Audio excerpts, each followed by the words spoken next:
Hi అండి. Welcome back to SS Telugu audio నవలలు. ఈరోజు మీరు వినబోయే నవల జ్యోతిర్గమయ. ఇచ్చాపురం రామచంద్రం గారు రచించారు. 1983లో వచ్చిందండి ఈ నవల. ఇక నవల్లోకి వెళ్ళిపోదాం. మానవ జీవితంలోకి కష్టాల్లాగా నగరపు రోడ్ల మీదకి ఉండుండి విపరీతమైన రద్దీ వచ్చేస్తుంటుంది. ఆ ఆదివారం ఉదయం 10 గంటలకి ఏ ఫిలిం సొసైటీ వాళ్ళు ఏర్పాటు చేసిన ప్రత్యేక ప్రదర్శన ముగిసింది కాబోలు. థియేటర్ ముందున్న రోడ్లు థియేటర్ ముందున్న రోడ్డు విసుగు తెప్పించేంత జనంతో నిండిపోయింది. కార్లు, బస్సులు, ఆటోలు, లారీలు, హారన్లతో గోల గోలగా ఉందా రహదారి.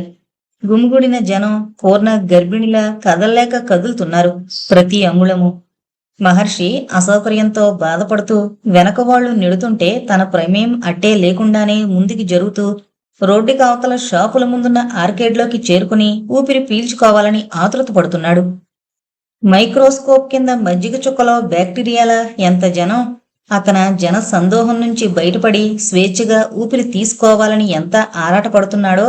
అతన్ని అంటిపెట్టుకుని అతని వెనకనే విధిలేకొస్తోన్న మరో మనిషి అతని చేతిలో చిక్కుకున్న తన చేతిని విడిపించుకుని అతని నుంచి విముక్తి చెంది గుంపులోకి జారిపోయి కలిసిపోయి కరిగిపోదామని సాయశక్తులా ప్రయత్నిస్తున్నాడు. కాని ఏమీ సాధ్యం కావడం లేదు. అయిష్టంగా భయంగా అతని వెనక ఆరాటంగా నడుస్తున్న అతని వెనక ఏకాంతం వైపుకి జరగక తప్పడం లేదు. తన చేతిని వదులుకోలేక అది తనని వదలక మహర్షి 1-2 సార్లు వెనక్కి తిరిగి ఇతన్ని చూడబోయాడు. కాని ఆ ప్రజావాహినిలో అతని ప్రయత్నం ఫలించలేదు. మైనం పెట్టి అతికినట్లున్న వేల కొద్దీ మనుషుల్లో ఊపిరాటమే గగనమవుతోంది. అడుగు ముందుకి పడ్డమే అసాధ్యమవుతోంది. మహర్షి చేతిలోని చెయ్యి వణుకుతోంది. తనని పట్టుకున్న ఇతను ఇప్పుడు తననేం చేయబోతున్నాడు?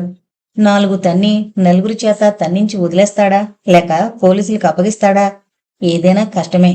ఏ శిక్ష అయినా తొలిసారి చాలా భయంకరంగా ఉంటుంది. అసలు ఇన్నేళ్ల జీవితంలో ఇంత అనుభవం ఉండి ఇవాళ తానెందుకు పట్టుబడిపోయాడు? తను చాలా నమ్మిన తన చెయ్యి ఎందుకింత విశ్వాసం లేకుండా మోసం చేసింది? ఎందుకిలా జరిగింది అనుకోని విధంగా? పేవ్మెంట్ ఆర్కేడ్లోకి జన బాధ తప్ప ప్రాణం తెరిపిన పడ్డట్లు ఊపిరి పీల్చుకున్నాడు మహర్షి. అప్పుడు అతనికి తన జేబులోని చేతిలోని చెయ్యి జ్ఞాపకం వచ్చినట్టు ఒక్కసారి కొంచెం వెనక్కి తిరిగి ఎవరు నువ్వు అడిగాడు మహర్షి. అతను మాట్లాడలేదు, వణికిపోయాడు. ఎందుకా ప్రశ్న? తను జేబు దొంగ. నేరం చేస్తూ రెడ్ హ్యాండెడ్గా దొంగతనం చేస్తున్న చేతితో పట్టుబడిపోయాడు. ఇది చాలదన్నట్టు ఎందుకీ ప్రశ్న? తన నోటితోనే చెప్పించాలని కాబోలు. పైశాచిక ఆనందం, ఎదుటి మనిషిని చిత్రవద చేసి సంతోషం పొందడం ఎంత అల్పత్వం! తను బోనులో చిక్కిన పులి, పోలీసుల బోనులో చిక్కుకున్న పులి. అటు ఇటు ఎర్ర టోపీలు. తను తప్పించుకోలేడు. అనుభవం లేదు. చూడండి, అతనిలోకి తెగింపు వచ్చేసింది. నేను చేసింది నేరమే. కాదనే శక్తి అవకాశము కూడా నాకు లేవు. మీరు నన్నేం చేసినా చెయ్యొచ్చు. కానీ ఒక్క మనవి మాట. అతని కళ్ళల్లోకి నీళ్లు వచ్చేశాయి. మహర్షి ఆశ్చర్యంగానూ జాలి పడుతున్నట్లుగానూ చూశాడు. హాస్పిటల్లో ఒక అమ్మాయి ఉంది. ఆమె అంధురాలు. ఈ మధ్యనే ఆపరేషన్ చేశారు.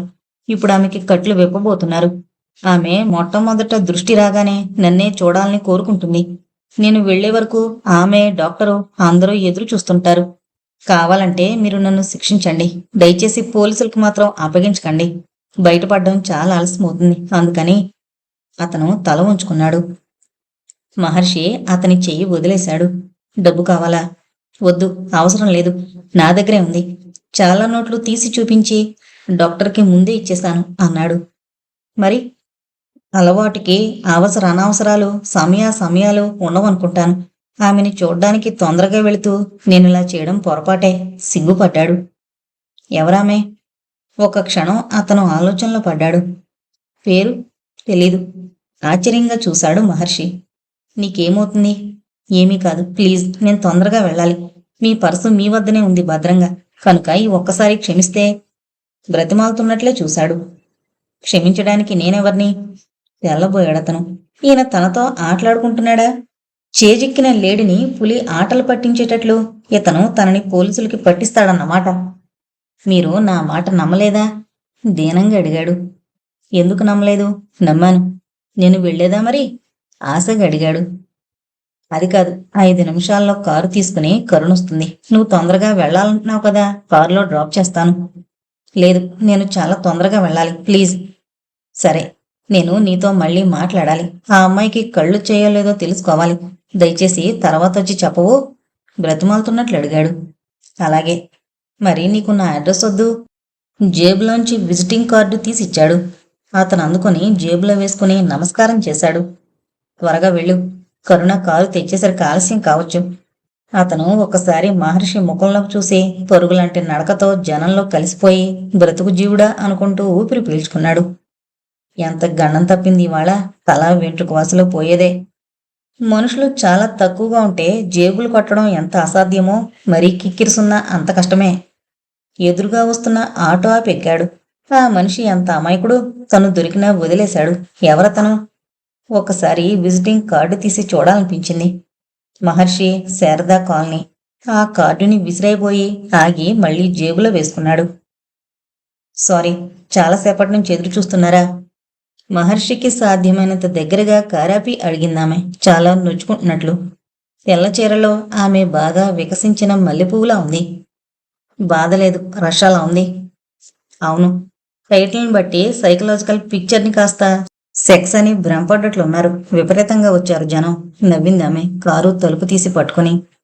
మహర్షి మౌనంగా లోపలికి వెళ్లి కూర్చున్నాడు. ఆమె కారు స్టార్ట్ చేసి అడిగింది, ఏంటి ఆలోచిస్తున్నారు? మహర్షి జరిగింది చెప్పాడు. విని ఆమె తేలిగ్గా నవ్వుతూ ప్రేమగా అతని వైపు చూసింది. ఎంత అమాయకులు మీరు, ఎంత మంచితనం.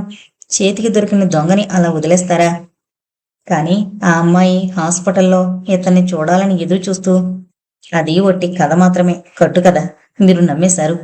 కారు స్లో చేసి మలుపు తిప్పుతూ అందామె. ఏమో, అతని ముఖం చూస్తే అబద్ధమాడే మనిషిలా అనిపించలేదు. అతను నన్ను కలుసుకునేందుకు వస్తాడనే నా నమ్మకం, మెల్లగా అన్నాడు మహర్షి. పులికి పొట్టుబడిన గోవు ఇంటికి వెళ్లి దూడకి పాలిచ్చొచ్చి పులిని ఇక తనని తిని ఆకలి తీర్చుకోమండం, అది కథ మాత్రమే, సత్యకాలపు అసత్య కల్పన. డాక్టర్, అతను ఇక రాడు, కానీ మీరు అతన్ని మరిచిపోండి. రోజులు మనుషులు చాలా చెడిపోయారు. అతని విషయంలో మీరు మానవాతీతంగా ప్రవర్తించారు. నేను మనిషిని, మానవాతీతంగా ఎలా ప్రవర్తించగలను? మంచి మనిషి మీరు, మంచిని పెంచేందుకు కంకణం కట్టుకున్న మనిషి. అంటే మీరు మానవాతీతులే. స్వార్థము, కుళ్ళు, కుటిలము నిండిన ఈ వ్యవస్థలో మీ వంటి వారు మానవాతీతులే. అతన్ని అలా వదిలేయడం నిజానికి అమాయకత్వం కాదు, ఔన్నత్యమే. తనని తాను సరిదిద్దుకుంటున్నట్టే అందామే. 1000 మంది దోషులైనా విడిచిపెట్టు, కానీ ఒక్క నిర్దోషిని కూడా శిక్షించకు అనేది న్యాయస్థానం అవలంబించవలసిన సూత్రం. అతన్ని వదిలేయడమే మంచిది. తర్వాత నేను కంకణం కట్టుకోలేదు, వాచి పెట్టుకున్నాను. మంచిని పెంచేందుకు కాదు, కాలవాహినిలో మనం ఎక్కడున్నామో తెలుసుకునేందుకు. మీరు హాస్యప్రియులు కూడా. మీరు అంగీకరించినా మానినా మీరు మనుషుల్ని ఉద్ధరించడానికి కంకణం కట్టుకున్నట్లే. ఆ కంకణం కంటికి కనిపించేది కాదు అందరికీ. నాలాంటి మనుషుల మనసులకి గోచరిస్తుందంతే. దీపమిచ్చే వెలుగుని చూడ్డానికైనా కళ్ళుంటేనే సాధ్యం. వద్దు కరుణ, అలా మాట్లాడకు. నిజానికి నేనేమీ ప్రత్యేకంగా చేస్తుంది లేదు. మనిషిగా కర్తవ్యం నిర్వర్తిస్తున్నానంతే. కర్తవ్యం కాదు, మానవ సేవ. కర్తవ్యమే కరుణ. మనిషి భూమి మీద జీవించాలి. భూమి మీద అతనొక్కడే కాదు, అనేకులున్నారు. కనుక సహజీవనం సాగించాలి. ఒంటరిగా బ్రతకలేని మానవుడు సహజీవనం సాగించక తప్పని మనిషి. సహకారము, సహృదయము పెంపొందించుకుని తీరాలి. మనుషులు, పురుషులు, స్త్రీలు సృష్టి సాగేందుకు నియమితమైంది ఈ విభజన. అందుకే వారి మధ్య ప్రేమ అత్యవసరం. ప్రేమంటే? కారు కుదుపుకి ఒక్కసారి ఆగాడు మహర్షి. ఆత్రంగా అడిగింది కరుణ బ్రేక్ వదులుతూ. ప్రేమంటే సహకారం, సహృదయం కరుణ. ఎవరు ప్రేమించగలరో వారే నిజమైన మనిషి. చూడు, మనం ఇప్పుడు కారుతో వేగాన్ని, కాలాన్ని జయిస్తున్నాం. మంచి ఇళ్లల్లో నివసిస్తూ వాతావరణాన్ని జయిస్తున్నాం. కానీ ఆదిమ మానవుడు చెట్టు తొర్రల్లో బతికేవాడు. కాళ్లే అతనికి ప్రయాణ సాధనాలు. అతని కంఠం రికార్డు చేయబడి ఉండి ఇప్పుడు మనకి వినే అవకాశం ఉండి వింటే మనకి చాలా కర్కశంగా అనిపిస్తుందేమో. ఆనాడు భాష లేదు, సంగీతం లేదు, కళ లేదు, రుచి ఎరగడు. మరి అటువంటి ఆదిమ మానవుడు నేటి సర్వసౌఖ్యాలు కలిగిన ఆధునిక మానవుడిగా ఎలా ఎదిగాడంటావు? సైన్సు, గొణిగిందామె. ఆ శాస్త్ర విజ్ఞానం, పురోభివృద్ధి ఎవరి ప్రసాదం? ఏ ఒక్కరి ప్రసాదమూ కాదు. ప్రతి తరంలోనూ కొంతమంది నిస్వార్థ జీవులుంటారు. వారు కొంచెం భవిష్యత్తులోకి ఆలోచిస్తూ వర్తమానాన్ని మెరుగుదిద్దేందుకు తమ శక్తుల్ని, కాలాన్ని వెచ్చిస్తారు. అటువంటి మహనీయులు, తరతరాల మహనీయుల కృషి, త్యాగాల ఫలమే నేడు మనం అనుభవిస్తున్నాం. చెట్టు తొర్ర నుంచి ఆకాశ హర్మ్యాలకి, అరుపు నుంచి అద్భుత సంగీతానికి, దిగంబరత్వం నుంచి అందమైన దుస్తులకి, పచ్చి మాంసం నుంచి పసందైన పలవులకి, రాతి గద నుంచి విల్లు నుంచి ఆటం బాంబుకి, ఇలాగ అభివృద్ధి ఏ ఒక్కరో సాధించింది కాదు. ప్రతి తరము మానవాళికి సౌఖ్యమనే బంతిని తమ ముందువారికి అందిస్తూ వచ్చారు. వారు తమ ముందువారికి అలా కొంచెం ఆలోచించు, ఇప్పటి పరిస్థితికి మెరుగుదిద్ది రాబోయే తరానికి ఇంకా మంచి వ్యవస్థని అందించడం మన కనీస ధర్మము, బాధ్యత కావు. వెనకటి తరాలకి రుణపడిన మనం మన రుణాన్ని తీర్చుకునేందుకు సాధ్యమైన మార్గం ఒకటే. మనం మనుషులుగా వచ్చే తరానికి ఇంకా మంచి అందించేందుకు మనస్ఫూర్తిగా ప్రయత్నించడం. రచనలాగే మనిషి సమాజానికి ఎంతో కొంత మంచి చెయ్యాలి. మహర్షి మాటలు కరుణలో ఆలోచనలు రేపాయి. కాలేజీలో ఉండగా తనకి చరిత్ర క్లాసులు చాలా బోరుగా, ఎప్పుడో జరిగిపోయిన వాటి గురించి ఇప్పుడు ఎందుకు అనిపించేవి. ఇప్పుడు తెలిసింది చరిత్రను ఎందుకు చదవాలో. అనంత కాలవాహినిలో, విశాల విశ్వంలో మనిషి ఏంటో, ప్రస్తుతం అతను ఎంతవరకు ఎదిగాడో తెలుసుకునేందుకు అన్నమాట చరిత్ర. అంతేకాదు, మనిషి ఎటువైపు ఎక్కడికి వెళ్లాలో పద నిర్దేశం కూడా కావించాయి డాక్టర్ మాటలు. ఒక్కసారి కరుణ కారాపి అతని వైపు తిరిగి, డాక్టర్, ప్రేమకి, మానవ జీవితానికి, పురోభివృద్ధికి సంబంధం ఏమిటి? ఇద్దరు వ్యక్తుల మధ్య సంబంధమైన ప్రేమ సమాజానికి ఏ విధంగా ఉపకరించగలదు? అడిగింది కుతూహలంగా. ప్రేమ అనేది ఇద్దరు మనుషులకే పరిమితమైన భావం కాదు. వివాహంలాగే ప్రేమించగలగడం అనేది సుగుణం. అది మానసిక ఔన్నత్యానికి నిదర్శనం. ప్రేమలో ఎదుటివారి గురించి ఆలోచించడం, సహకరించడం, సహాయపడడం, అవసరమైతే త్యాగం చేయడం వంటి ఉంటాయి. ఇవి ఉన్నవారే ప్రేమించగలరు. ఒక మనిషిని ప్రేమించగలిగిన వారు మానవులందరినీ ప్రేమించగలరు. ప్రేమంటే మిగిలిన మానవులందరినీ ప్రేమించడం. వివాహం తాలూకా ఉద్దేశము ఇదే. ఏంటి? వివాహం అంటే స్త్రీ పురుషులు ఒకరి కోసం ఒకరు సహకరించుకోవడం. ఈ సహకారం మానవ జాతికి అవసరం. కనుకనే వివాహానికి చాలా మంది హాజరు కావడం జరుగుతుంది. వివాహం సఫలం కావడం అంటే ఆ దంపతుల్లో సమాజంతో సహకరించగలే సామర్థ్యం ఉందన్నమాట.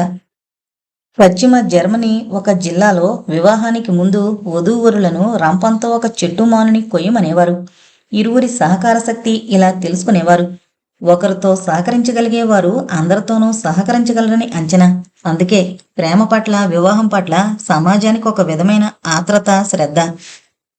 కరుణకి జ్ఞానోదయం కలిగినట్లయింది అతని మాటలతో. మరుక్షణం ఆమె హృదయం చాలా పశ్చాత్తాపంతోనూ నిండిపోయింది. ఎన్నో సంవత్సరాలు చదివిన చదువు కంటే మహర్షి మాటలు ఎక్కువ జ్ఞానం కలిగించాయి. మనిషి కర్తవ్యం, ప్రేమ, వివాహం వీటన్నింటి గురించే కాక మానవాళి గురించే అవగాహన చేసుకునేందుకు అవకాశం లభించింది. ఈ జ్ఞానం అప్పుడే ఉంటే, 4 ఏళ్ల క్రితం ఇది తెలుసుకోగలిగితే ఎంత బాగుండేది. తన జీవితం ఇలా అస్తవ్యస్తంగా తయారయ్యేది కాదు. గేటు దగ్గర కారాపింది కరుణ. ఆమెకి ఒక్కసారి గతాన్ని పునరావలోకనం కావించుకోవాలనిపిస్తోంది. అలా ఉన్నావేం? అడిగాడు మహర్షి. ఏం లేదు, నేను వెళుతున్నాను. ఆ దొంగొస్తే నాకు చెబుతారు కదూ. అలాగే, కానీ అతనికి అటువంటి బిరుదులొద్దు. ఈసారి పేరు అడుగుతానులే.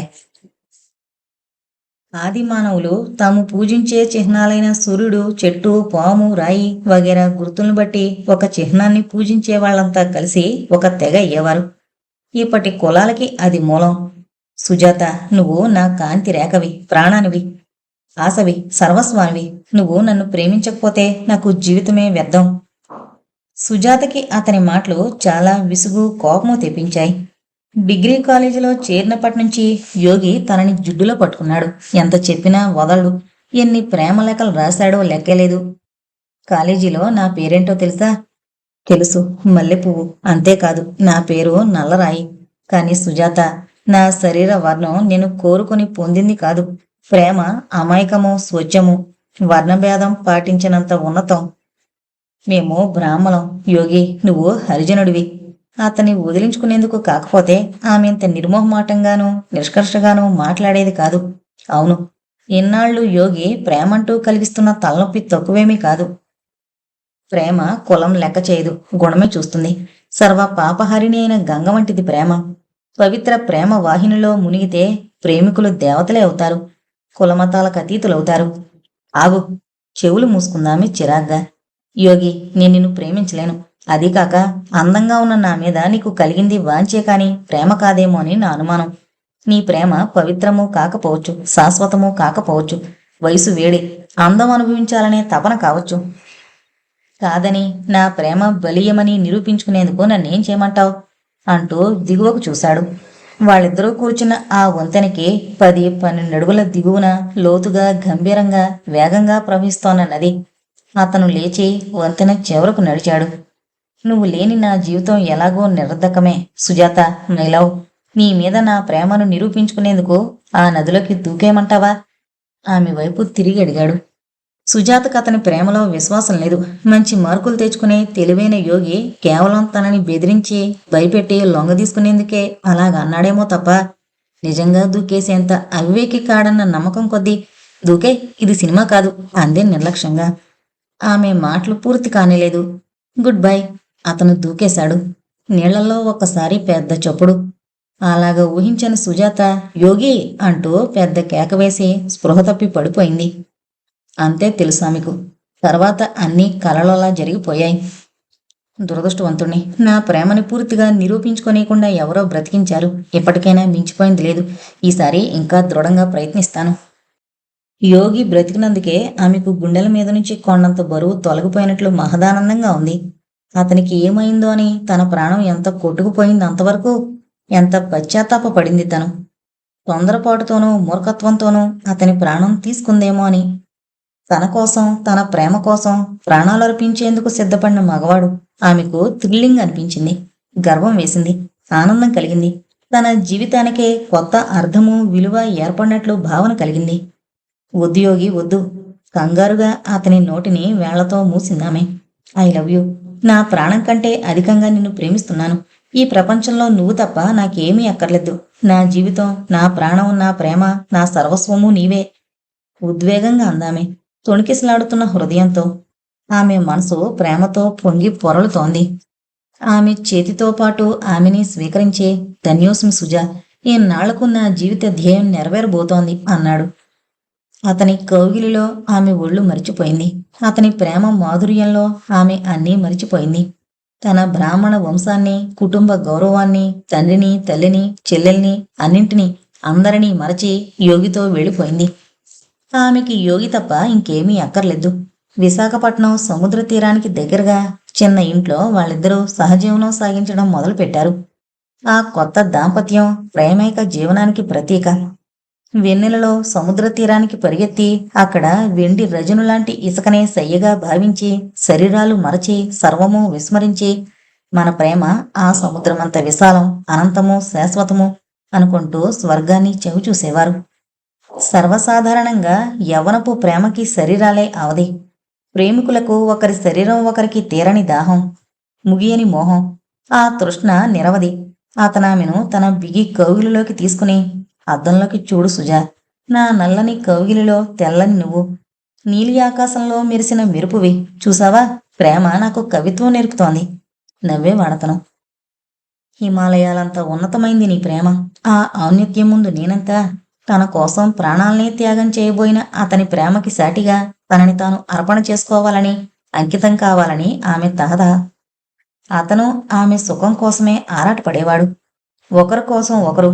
ప్రేమ ప్రేమ. ఆ ప్రేమాంబుదిలో ఈదులాడుతూ వారు కాలాన్నే మరిచిపోయారు. కాని కాలం, ప్రకృతి వారిని, సుజాతని మరవలేదు. అప్పుడే వద్దు, ఆ భాషను చేయించుకుంటాను యోగి. నీ మీద, మన ప్రేమ జీవితం మీద నాకింకా కొంచెమైనా తనివి తీరనేలేదు అంది సుజాత. అతను విజేతలా నవ్వాడు.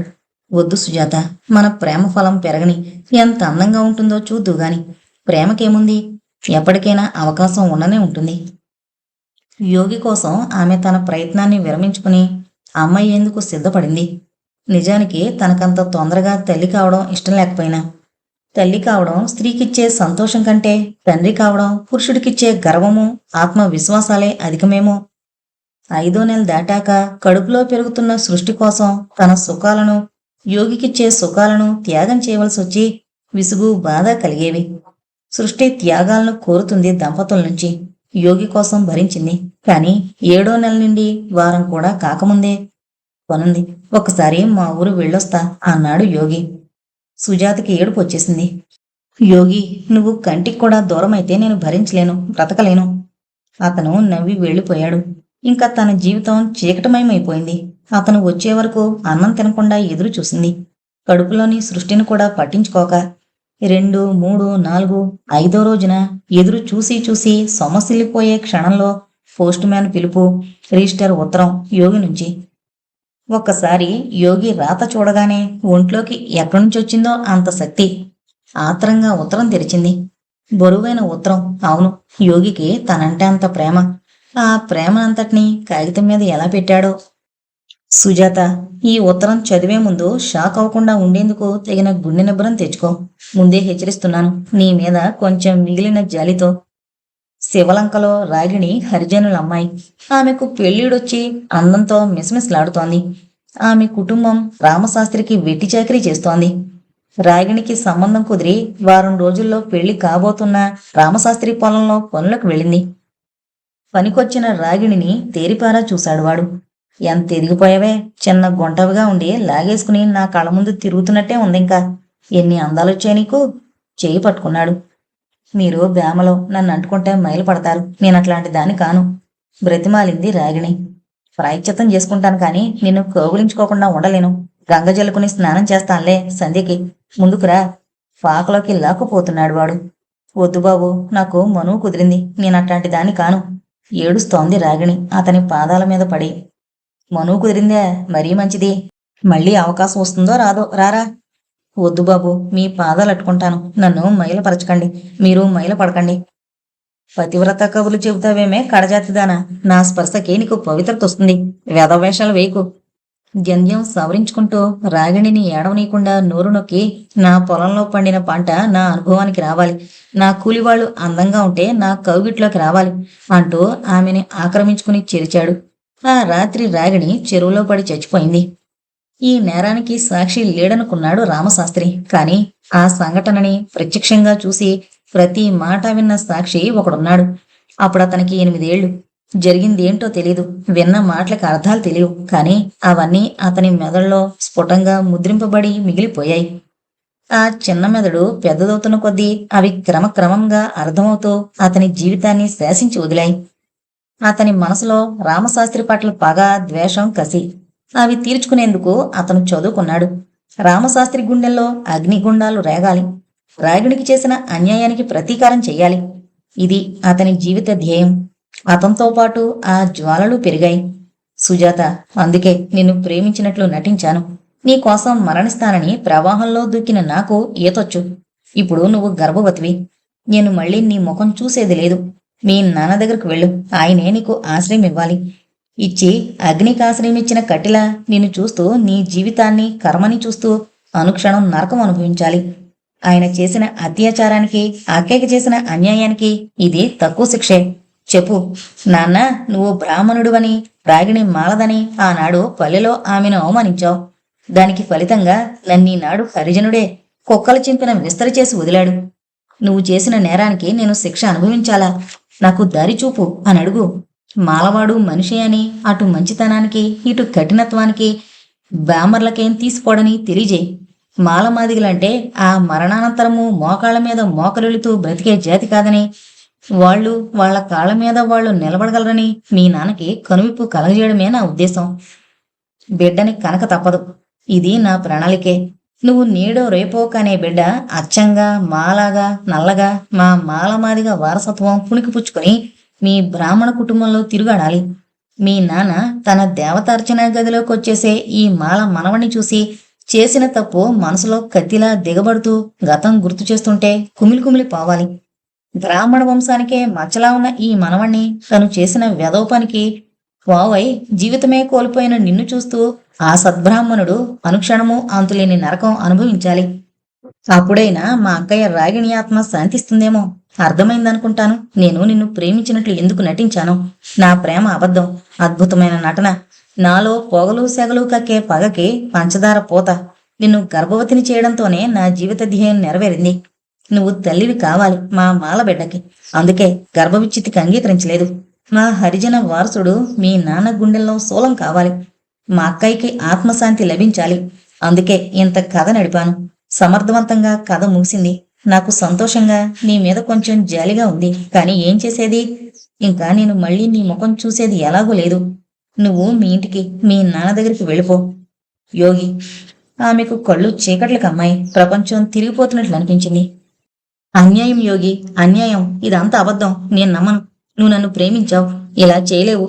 మా నాన్న చేసిన నేరానికి నన్ను పోవుని చేసి నా జీవితం నాశనం చేసే కుసంస్కారం నీది ఏ కులమైనా నీలో లేదు యోగి. యోగి, యోగి. ఆమె తెలివి తప్పి పడిపోయింది. ఎప్పటికో తెలివి వచ్చింది. పొరిగింటి ముసలమ్మ దయతో చూడగా ఆమె సలహా మీదనే సుజాత కొంచెం స్వస్థత చిక్కాక గత్యంతరం లేక ఇంటికి బయలుదేరింది. నిజంగా ఆమె అమాయకురాలు. యోగిని నమ్మడంలోనే కాదు, ఇల్లు విడిచి వచ్చేయడంలోనూ. మీకు తెలీదు, వాళ్ళు ఇల్లు వాకిలి అన్నీ అమ్ముకుని వెళ్ళిపోయారు అందా ఇంటి గుమ్మం సుజాత ఎక్కుతుంటే. ఎందుకని? ఎక్కడికి? నివ్వెరపోయింది సుజాత. ఎక్కడికో ఎవరికీ తెలియదు. వాళ్ళమ్మాయి సుజాత కడజాతి వాడితో లేచిపోయింది. అందుకని ముఖం చల్లక రేపు మిగిలిన కూతుళ్ల పెళ్లిళ్ళు అవి చేయలేమని నలుగురు ముఖం మీద ఉమ్మేస్తుంటే నిందలు నిష్ఠూరాలు భరించలేక సాటి బ్రాహ్మణులలో తలెత్తుకోలేక దేశాలు పట్టిపోయారు రామశాస్త్రి కుటుంబము. చెరకు తుద వెన్ను పుట్టినా అన్నట్లు ఒక్కొక్క వంశోద్ధారకురాలు బయలుదేరితే అంతే. ఇంతకీ మీరెవరు? మేము వాళ్ళిల్లు కొనుక్కున్నాం. ఆ వంశోద్ధారకురాల్ని నేనే. వృద్ధకంఠంతో అని సాధ్యమైనంత తొందరగా అక్కడి నుంచి బయలుదేరింది. ఎక్కడికి? ఆ ప్రశ్న పదే పదే ఆమెను వేధిస్తోంది. ఎక్కడికి వెళ్ళాలి? ఏం చెయ్యాలి? ఎందుకు బ్రతకాలి? ఎలా బ్రతకాలి? శూన్యమైన జీవితానికి అన్నీ జవాబుల్లేని ప్రశ్నలే. ఆమె జీవితం గాలికెగిరే ఎంగిలాకే అయింది. పిచ్చిదాల్లా తిరిగింది ఎక్కడెక్కడో. సారీ, మీ బిడ్డ చచ్చిపోయి డెలివరీ అయ్యింది అని బాధగా చెప్పిన నర్సు సుజాత ఒక కంటితో ఏడుస్తూ మరో కంటితో నవ్వుతూ థ్యాంక్స్ చెబుతుంటే తెల్లబోయింది. సారీ యోగి, నీ ప్రతీకారం తీర్చడానికి నేను పావు పాత్రని పూర్తిగా నిర్వహించలేకపోయాను. నీ పగ, నా ప్రేమ రెండింటి కలయికకి ఫలం విఫలమైంది. Thank you very much God. నన్ను అన్ని బంధాల నుంచి విముక్తిచ్చి స్వేచ్ఛా జీవిని చేశావు. నా కోసం ఎవరూ తప్పించనక్కర్లేదు. నేను ఎవరి కోసమూ తప్పించనక్కర్లేదు. ఆమె కళ్ళు తుడుచుకుంది. విరాగినిలా నవ్వుకుంది. ఆ రాత్రి హాస్పిటల్ నిద్రపోతున్న వేళ మెల్లగా గేటు తెరుచుకుని అర్ధరాత్రిలోకి ఒంటరితనంలోకి అడుగులు వేయసాగింది.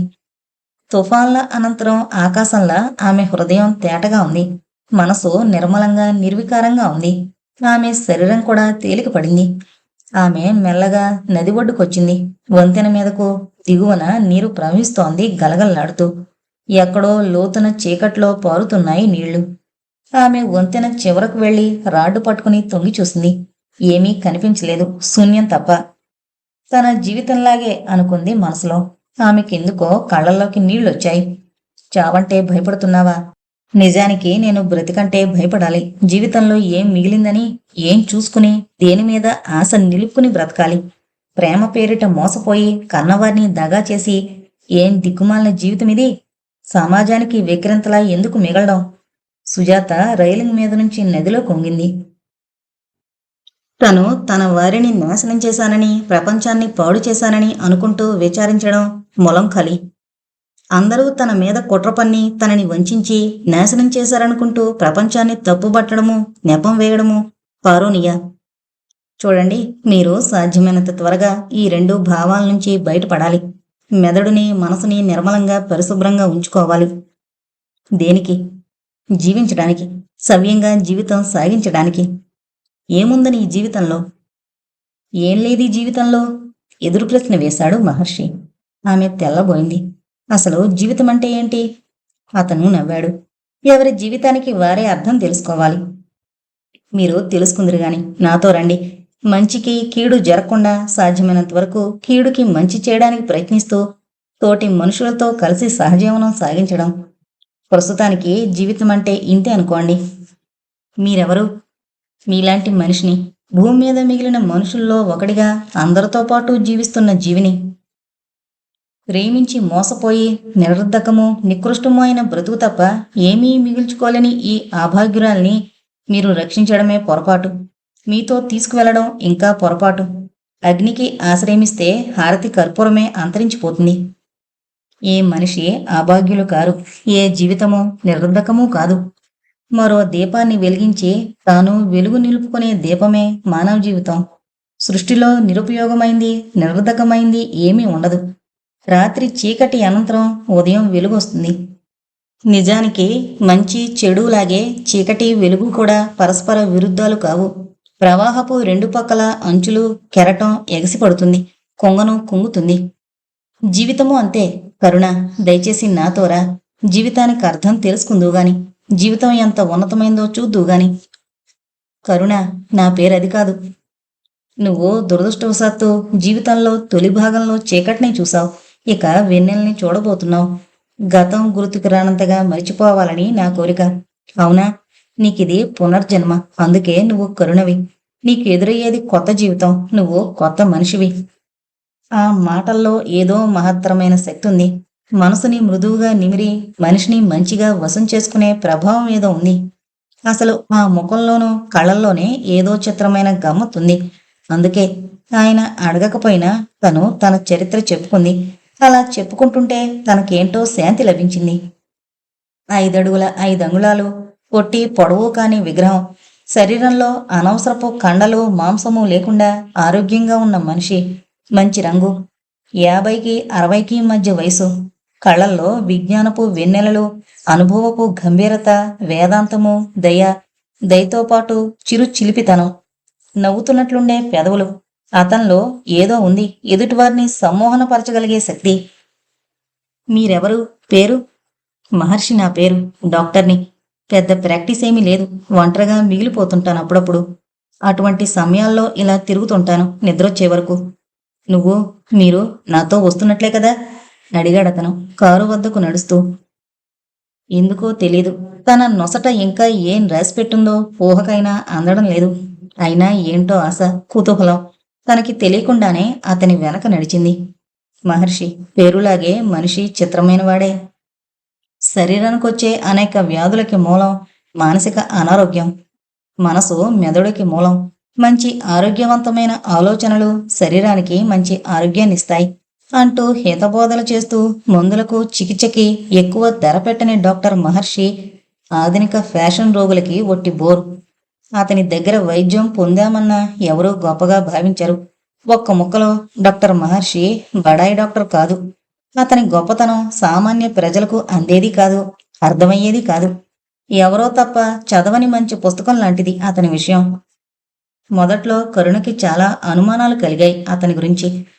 తనంత పట్టుదలగా ఇంటికి తీసుకొచ్చి కంటికి రెప్పలా కాపాడడంలో అతనికి కొంతైనా స్వార్థముండి తీరుతుంది అనుకుంది. కరుణ ఆలోచనలు పరిపరి విధాల పరిగెత్తాయి. కాని ఆశ్చర్యకరంగా అవేవీ నిజం కాలేదు. కరుణ మాత్రం సిస్టర్ అయింది. కాలేజీలో ఉండగా విసుగనిపించేది చదువుకోవడం. కానీ ఇప్పుడు మహర్షి కొంచెం వైద్యము, నర్సింగు చెబుతుంటే ఎంతో ఉత్సాహంగా అనిపిస్తుంది. వ్యాధుల గురించి, గాయాలకు మందు పూసి కట్లు కట్టడం, ఇంజక్షన్లు ఇవ్వడంలోని మెళకువలు, ప్రథమ చికిత్స, వీటన్నింటి గురించి ఎంతో ఓపిగ్గా చెప్పాడు మహర్షి. కరుణ కూడా అంత శ్రద్ధగానూ నేర్చుకుంది. కరుణ, నిజంగా గాయం కంటే, వ్యాధి కంటే పేషెంట్ని ఎక్కువ బాధించేది భయమే. చికిత్స అక్కడి నుంచి మొదలవ్వాలి.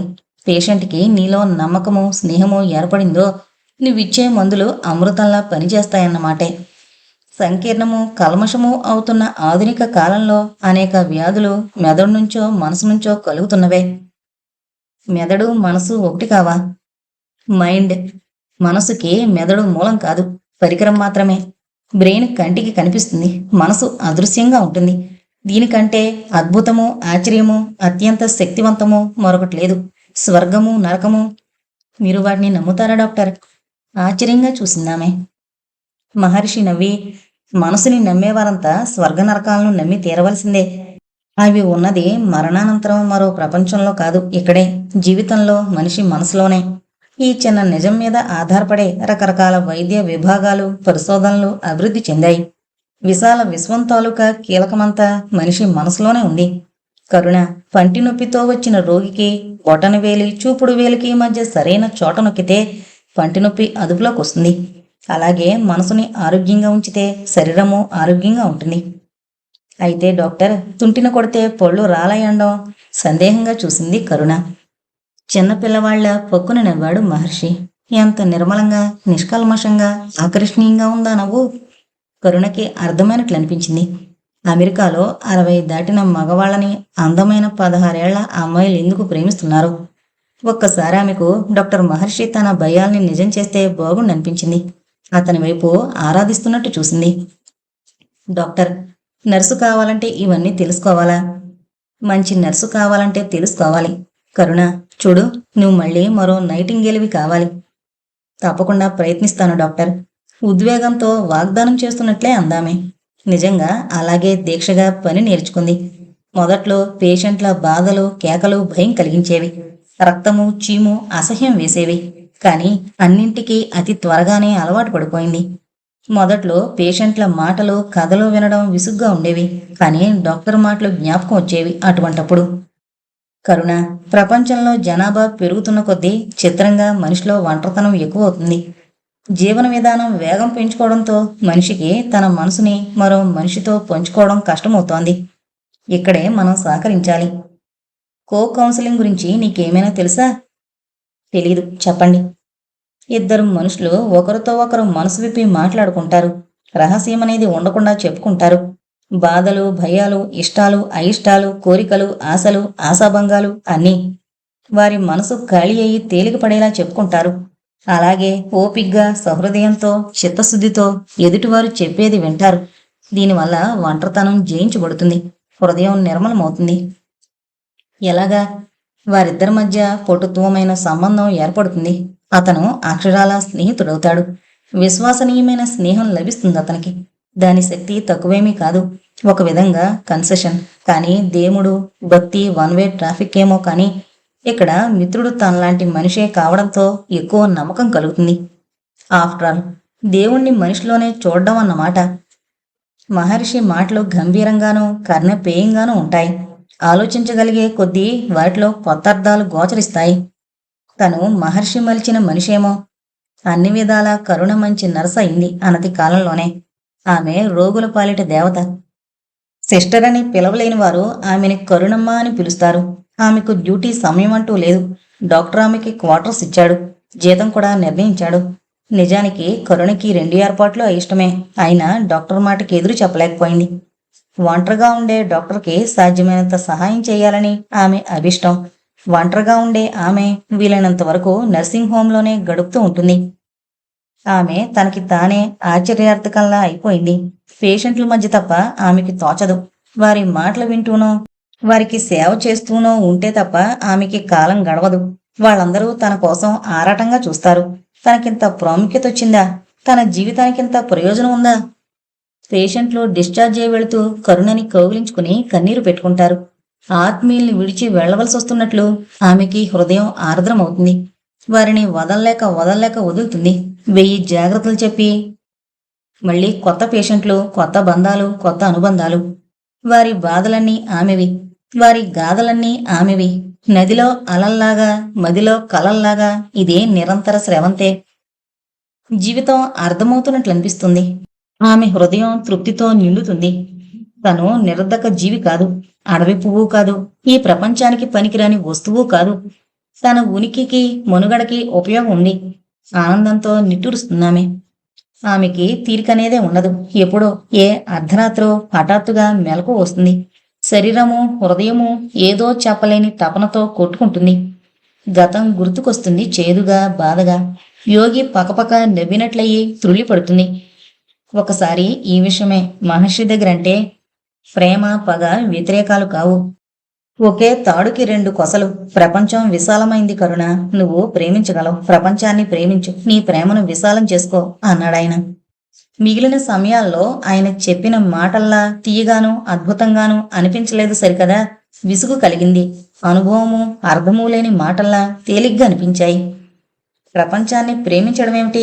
డాక్టర్, మీరేదో చెప్పారే కానీ మీకు ప్రేమంటే తెలియనట్లుంది. అంటే అదే, మీకు ప్రేమలో అనుభవం లేనట్లుంది. అందుకే అంత సులభంగా చెప్పేయగలిగారు. యోగిని మరచే ప్రపంచాన్ని ప్రేమించమని. ఇచ్చిన హృదయాన్ని తిరిగి తీసుకోవడం అసాధ్యం, కనీసం ఆడదానికి, అంది చిరాగ్గా. మహర్షి మౌనంగా ఉండిపోయాడు. కరుణకి అనుమానం వచ్చింది. తను తొందరపడి ఆయన్ని అవమానించలేదు కదా, హృదయానికి గాయం చేయలేదు కదా. సారీ డాక్టర్, వెరీ సారీ అందామె బాధగా. అతను నవ్వేశాడు. దేనికి, నువ్వేమీ తప్పు చేయలేదే. కరుణ తల ఉంచుకుంది. మహర్షి చూపులు ఆమెను స్పర్శిస్తున్నట్లే అనిపిస్తోంది. ఎంత సూదిగా ఉన్నాయి అతని చూపులు, ఎక్స్రేలాగా. అవి తన శరీరం నుంచి దూసుకుని హృదయంలోకి, మెదడులోకి, మనసులోకి గుచ్చుకుంటూ పరీక్షిస్తున్నట్లున్నాయి. ఒక నిమిషమయ్యాక ఇక ఆమె భరించలేనట్లు డాక్టర్ అంది కంగారుగా. అతను చిరునవ్వు నవ్వేశాడు తెచ్చిపెట్టుకుని. కాని అతని మెదడు మాత్రం దేని గురించో విశేషంగా ఆలోచిస్తోందని కరుణ సరిగ్గానే పసిగట్టగలిగింది. కరుణ మహా అయితే 21, 22 ఉంటుందేమో ఆమె వయసు. ఆరోగ్యం వల్ల ఆమె అందం మరీ ఎక్కువగా కనిపిస్తుంది. చేతి నిండా పని, ఆరోగ్యవంతమైన ఆహారము, అలవాట్లతో ఆమె శరీరం చక్కగా రూపొందింది. ఆమె మనసులో కోరికలు ఉదయిస్తున్నాయి. కొత్తగా కాదు, పునరావృతమవుతున్నాయి. అవును, యోగితో ఆమె గడిపింది కొన్ని నెలలు మాత్రమే అయినా ఆమె తక్కువ అనుభవం పొందలేదు. శారీరకంగానూ మానసికంగానూ ఆమె అతనితో తక్కువ సుఖపడలేదు. ఇన్నాళ్లు ఎలాగో వాటిని మర్చిపోయిందేమో కాని ఇప్పుడు మళ్ళీ ఆమెకు అటువంటి జీవితం, అనుభూతులు, అనుభవాలు కావాలనిపిస్తున్నాయి. వయసు, దానిని అనుసరించి కోరికలు సహజమే.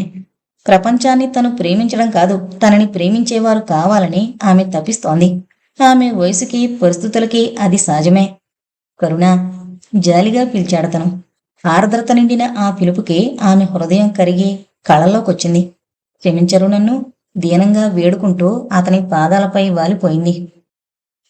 నువ్వేమీ తప్పు చేయలేదే, నిజానికి నేనే తప్పు చేశానేమో.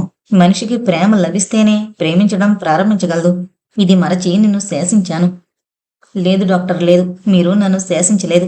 నిజానికి మీకు నా మీద, నా జీవితం మీద సంపూర్ణ అధికారం ఉన్న ఒక కఠిన హృదయుడి పాదాల కింద, ప్రేమ ముసుగులోని పగ రక్కసి కోరల్లో పూర్తిగా నాశనమైన నా జీవితాన్ని, శిథిలమైన నా హృదయాన్ని మీ సంస్కారామృతంతోనూ, నేహ సహృదయతలతోనూ పునర్జీవనం గావించారు. నన్ను మనిషిని చేశారు.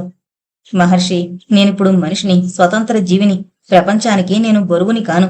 నా జీవితానికి అర్థము, పరమార్థము ఉంది. ఇతరుల కన్నీళ్లను, బాధను తుడిచే శక్తి నాకిచ్చారు. నేను ప్రయోజనకరంగా జీవించగలిగేలా తీర్చిదిద్దారు.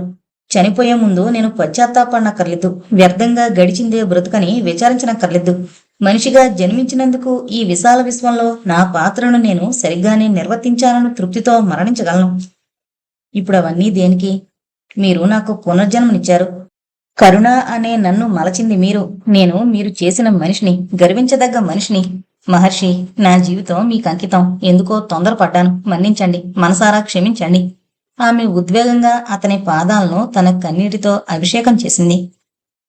వృక్షాన్నాశ్రయించుకుని పక్షులు బ్రతికినట్లే మరీ నక్షత్రాల హోటళ్లు కాని, మిడిమిడి లాడ్జింగులను ఆశ్రయించుకుని రిక్షావాళ్లు, చాకలివాళ్లు, ఒళ్ళు పట్టే మంగళ్ళు, ముష్టివాళ్లు బ్రతుకుతుంటారు. ఆ లాడ్జింగ్ హోటల్ను ఆశ్రయించుకుని కూడా ఓ అమ్మాయి బ్రతుకుతోంది. ఆ హోటల్లోనే 2వ అంతస్తులో 6వ నెంబర్ గదిలో ఉంటున్నాడు. 6వ నెంబర్ గదంటే చివరి గది, మూల గది. ఆ వేళ ఉదయం 9 దాటుతుంటే అతను బట్టలేసుకుని చిరాగ్గా తలుపు తాళం పెడుతున్నాడు. అతని విసుగుకి, చిరాకుకి కారణం లేకపోలేదు. ఇప్పటికే అతను హోటల్కి 200 వరకు బాకీ పడ్డాడు. గది అద్దె, భోజనం, కాఫీ, టిఫిన్ల బిల్లులకి అది అతనికిష్టం లేదు. అతను హోటల్కి శాశ్వత ఖాతాదారు కనుక హోటల్ యజమాని అడగలేదు. కానీ అతనికిలా బాకీ పడ్డం సిగ్గుగా ఉంది. అందుకే అతని రోజు ఎలాగైనా డబ్బు సంపాదించుకుని రావాలని పట్టుదలగా బయలుదేరబోతున్నాడు. తలుపుకి తాళం వేసి ఇటు తిరిగాడు. నువ్వా? అవును బాబు, చేయి జాచిందామె. శుభమా అని పని మీద బయలుదేరుతుంటే నువ్వు ఎదురొచ్చావేమిటి? విసుక్కున్నాడతను. నా ఎదురు మంచిదే బాబు, నవ్విందామె. సరే చూద్దాం, నేను నీకు ఇప్పుడు పైసలు వెయ్యను. నీ శకున ఫలం చూసి నాకు దొరికిన దానిలో దిస్తాను. అలాగే చెయ్యండి అని తడుముకుంటూ వెళ్ళిందామె. మెట్లు దిగుతూ గోడకున్న అద్దంలో తనని తాను చూసుకున్నాడతను. తృప్తిగా నవ్వుకున్నాడు. తను పెద్ద మనిషేక హోటల్ నుంచి రోడ్డు మీదకొచ్చాడు. సిటీ బస్సులు ఖాళీగా అనిపించింది. బస్సు కిక్కిరిసి ఫుట్బోర్డుల మీద కూడా ప్యాసింజర్లు వేలాడుతుండకపోతే అతను సిటీ బస్ ఎక్కడు. పని మీద వెళ్లేటప్పుడు ఇటువంటి ఖాళీ సిటీ బస్ ఎక్కే కంటే ఆటోయో, టాక్సీయో నయమనుకుంటూ ముందుకి నడవసాగాడు. తర్వాత స్టాపులో అతను కోరుకున్నట్లు బస్సు దొరికింది. అతను రష్లోకి, బస్సులోకి దూసుకుపోయాడు. బస్సులో కిక్కిరిసిన జనం ఒకరి మీదొకరు, ఊపిరాడక, కాలు కదిపే సందులేక గాలొచ్చే వీలు లేక అతనికి పరమానందమైంది. Race grounds! కండక్టర్ అరుపుకి బస్సులోని జనం సగానికి పైగా దిగిపోసాగారు. బస్సు ఖాళీ అయిపోతుంటే అతను దిగిపోయాడు. జనం వెళ్ళిపోయే వరకు ఆగి సిగరెట్ ముట్టించుకుని అప్పుడు తీశాడు పర్సు. 522 రూపాయలున్నాయి దానిలో. పర్సుని డ్రైనేజ్ కాలంలోకి విసిరేసి తనను ఎవరో చూస్తున్నట్లు అనుమానం వచ్చి రేసు గ్రౌండ్లోకి నడవసాగాడు వేగంగా. లోపల వరకు వెళ్లకుండానే అతన్ని బుకీలు చుట్టుముట్టారు. వాళ్ళు ఏవేవో చెబుతున్నారు. పంటర్స్, సెకండ్ లెగ్, జాక్పాట్ లాంటి మాటలు వాడుతూ. Silver queen, photo finish, king of kings, lightning. అతనికేమీ అర్థం కాలేదా గోల. 10 రూపాయలిచ్చి నాకేమీ తెలీదు అన్నాడు. ఎవరో అది తీసుకుని టికెట్ ఇచ్చారు.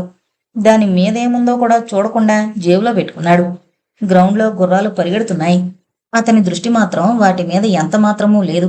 జేబులో 500 హోటల్ బాకీ 200 తీర్చేస్తే ఇంకా 300 ఎలా ఖర్చు చేసినా 4-5 రోజులు దర్జాగా గడిచిపోతాయి. పేకాట్లో చేయి తిరిగిందో చెప్పనేక్కర్లేదు. ఈ రాత్రికి రమ్ము కొట్టి పేకాడి చక్కని అమ్మాయిని గదికి తెప్పించుకోవాలి. ఆ అమ్మాయితో స్వర్గసుఖాలు అనుభవించాలి. ఎవరో అతని చేయి పట్టుకుని ఊపారు. కంగ్రాచులేషన్స్! అతను తెల్లముఖం వేసి చూశాడు ఏంటన్నట్టు. మన గుర్రాలు గెలిచాయి, 10,000 కొట్టాం అంటూ చీటీ చూపమని అతన్ని కౌంటర్ వద్దకు లాక్కు వెళ్ళాడు. కొంచెం సేపట్లో అతని చేతిలోకి 10,000 వచ్చాయి. అతనికంతా అయోమయంగా, అర్థం కాకుండా, నమశక్యం కాకుండా ఉంది. కొంచెంలో తప్పిపోయింది కానీ జాక్పాట్ కొడదు. మించిపోయిందేమీ లేదు. ఇవాళ మన అదృష్టాన్ని మరోసారి పరీక్షించుకుందాం. తనని ఇంకా పందెం ఖాయమంటున్నాడని తెలుసుకుని మాట్లాడకుండా ఓ 200 అతనికిచ్చి అదే తన నిశ్చయమన్నట్లు బయటికి నడిచాడు. అతని మనసు గాల్లో తేలిపోతోంది. జీవితంలో ఇంత డబ్బు చూడడం ఇదే మొదటిసారి. 10,000 కొత్త 100 రూపాయల నోట్లు, పొదుల నోట్లు. అతను రోడ్డు మీదకొచ్చేసరికి జనంతో నిండిన సిటీ బస్ ఎదురైంది. దానివైపు అలక్ష్యంగా చూసి ట్యాక్సీని పిలిచాడు. తన గది చేరి ఒక్కసారి ఆ నోట్లని మళ్లీ చూసుకున్నాడు. వెర్రిగా వాటిని కౌగిలించుకున్నాడు. కళ్ళకి, గుండెలకి ఆ నోట్ల కట్టల్ని అద్దుకున్నాడు. అప్పుడు తలుపు మీద టక్ టక్. నోట్లు దాచి తలుపు తీశాడు. బాబూ, నువ్వా అన్నట్టు చూసి రారా సమయానికొచ్చావు అన్నాడు. నా శకునం ఎలా ఉంది? ఆమె భయపడుతున్నట్లే అడిగింది. అద్భుతం, చెప్పు నీకేం కావాలి? టీ, టిఫిన్ కూడా తెప్పిస్తాను అంటూ కుర్రాన్ని పిలిచి చెప్పాడు. తమదయ్య, అయితే నా ముఖం మంచిదే అన్నమాట నవ్వింది. చాలా మంచిది. నీ పేరు లక్ష్మి కదూ? లక్ష్మి, నాకు 500 వచ్చాయనుకో, నీకేం కావాలి? ₹1 ఇప్పించండి, సినిమాకు పోతాను. సినిమాకా? ఆశ్చర్యంగా చూశాడు ఆమె గుడ్డి కళ్ళ వైపు. చూడలేకపోయినా వినగలను కదా, పాటలో మాటలు. అవును, మరి నాకు ₹1000 వస్తే ఓ జాకెట్ కొని పెట్టండి దయ్యుంటే. జాకెట్ ఏం కర్మ, చీర కూడా కొంటాను లక్ష్మి. నువ్వు చాలా చవక రకానివి. చిన్న చిన్న కోరికలు కోరుతున్నావు. అలా కాదు, నీకు నిజంగా కావలసింది మనసులోని కోరిక కోరుకో. నీ శకునం నాకు చాలా లాభం తెచ్చిపెట్టింది. అతను దయాద్ర హృదయుడని తెలుసు. రోజు ఆమెకి పావలాయో అర్ధో ఇస్తుంటాడు. ఇవాళ ఇప్పుడు అతని మాటల్ని అనుమానించనక్కర్లేదు. హాస్యంగా కాక నిజంగానే అతను మాటలంటున్నాడని ఆమెకు తెలుసు. అతని కంఠం బట్టి మనసులో కోరిక, గాఢమైన కోరిక. చెబితే నవ్వుతాడేమో ఈ బాబు. మొహమాట పడకు, చెప్పు, అది ఎటువంటిదైనా సరే. ఆమెకు సంకోచాలు, సందేహాలు తీరిపోయాయి. బాబు, మీరు మంచివారని నా మనసుకు తెలుసు. నేను పుట్టు గుడ్డిని కాను. మధ్యలో బలవంతంగా నా కళ్ళు పోగొట్టారు. గుడ్డిదాన్నయ్యాను. నాకెప్పుడు ఒక కల వస్తుంటుంది. దృష్టొచ్చినట్లు నాకన్నీ చూడాలని మనసు కొట్టుకుంటుంది. నేను అందమైన దానిని వింటుంటాను. నాకు నన్ను అద్దంలో చూసుకోవాలనుంది. మీలాంటి మంచి మనిషిని చూడాలనుంది. ప్రపంచాన్ని చూడాలనుంది. ఇంతకంటే దృష్టి రావడం కంటే నాకే కోరిక లేదు. కళ్ళు రావడానికి 1000 అవుతుందని డాక్టర్ చెప్పారు. ఆమె కళ్ళ నుంచి నీళ్లు. వద్దులేండి, మీరు ఊరికే అన్నారు, అంతేకాని నిజంగా నాకు 1000 రూపాయలు ఖర్చు పెట్టి కళ్ళు తెప్పిస్తారా అందామె అంతలోనే నిరాశగా. లేదు లేదు లక్ష్మి, నీకు నేను కళ్ళు తెప్పిస్తాను. 1000 కాదు, 2000 సరే ఉద్వేగంగా అన్నాడతను ఆమె కళ్ళు తుడుస్తూ. నిజంగా? ఆమె నమ్మలేకపోతున్నట్లుంది. ఆహా, నిజంగానే. రేపే డాక్టర్ దగ్గరికి వెళదాం లక్ష్మి. నువ్వు అందమైన దానివి. కళ్ళొస్తే ఇంకా చాలా అందంగా ఉంటావు అభయమిస్తున్నట్టే అన్నాడతను. ఆమెకి కళ్ళొస్తే ఎలా ఉంటుందని అతను ఒకసారి ఊహించుకున్నాడు మనసులో. బాబూ, మీరు దేవుడే. ఆమె తడుముకుంటూ అతని పాదాలు పట్టుకుని కళ్ళకద్దుకుంది ఒక్కసారిగా. ఆమె స్పర్శ, కృతజ్ఞత అతని ఒళ్ళు, గుండెలు జల్దరించాయి.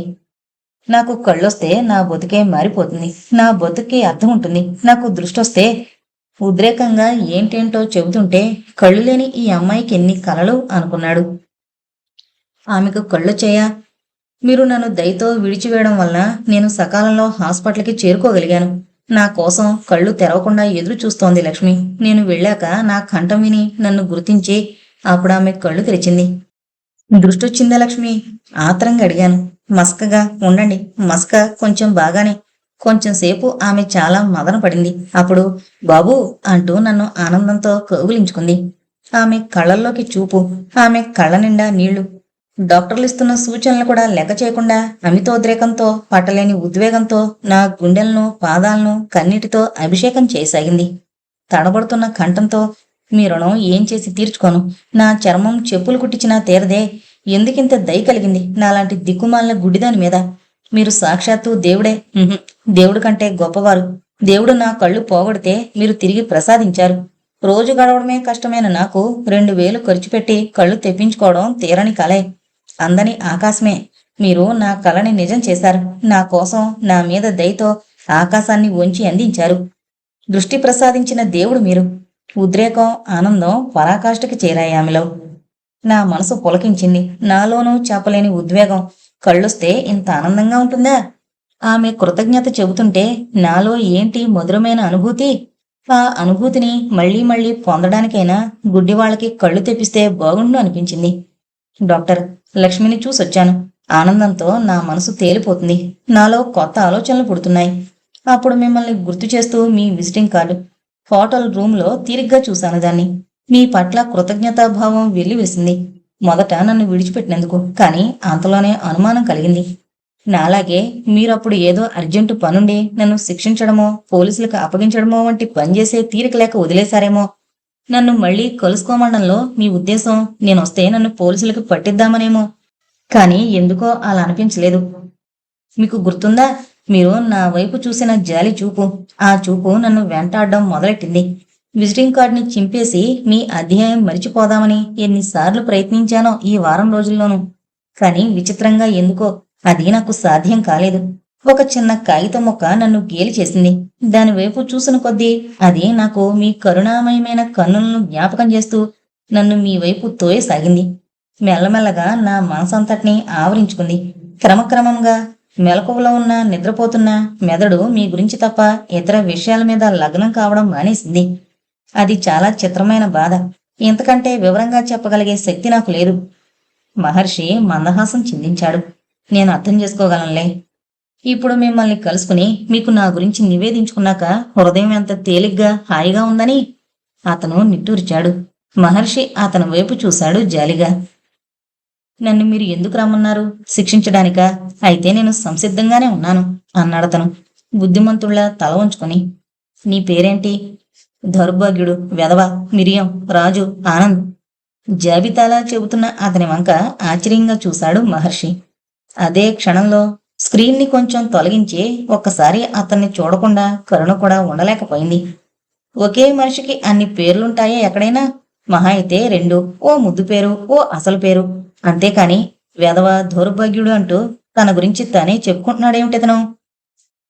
ఆ పేర్ల సంగతి తర్వాత చూద్దాం. నువ్వెలా బతుకుతుంటావు?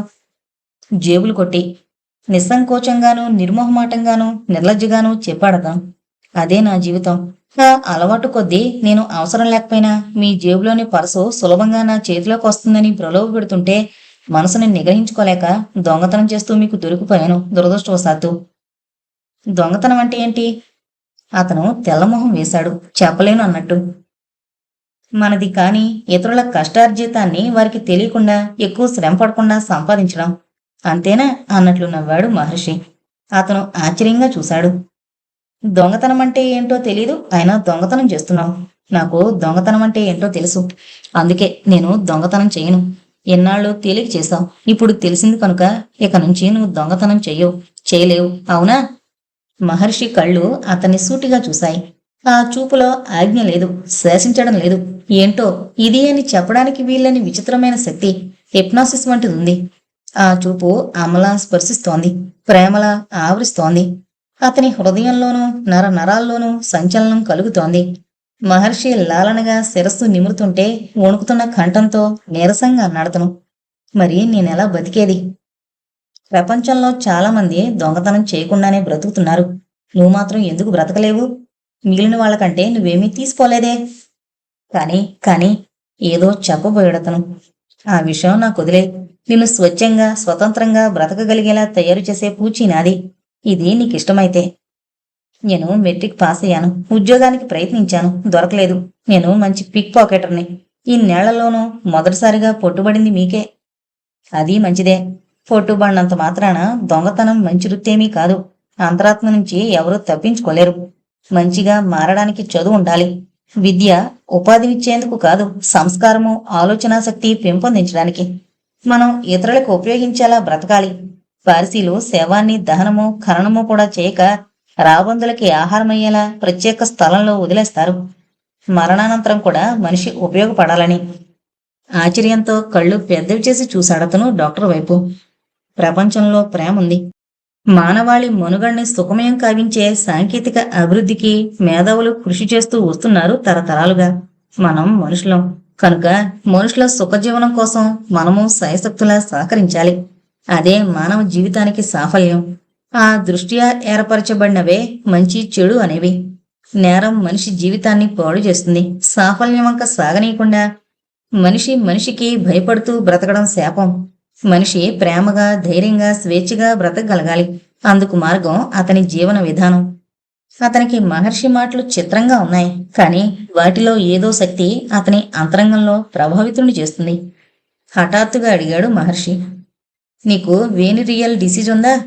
అతను సిగ్గుతో తల వంచుకున్నాడు. మీకెలా తెలుసు? అదేమీ అవమానకరమో సిగ్గుపడవలసిన విషయమూ కాదు. మిగిలిన వ్యాధులు వంటిదే అదీను.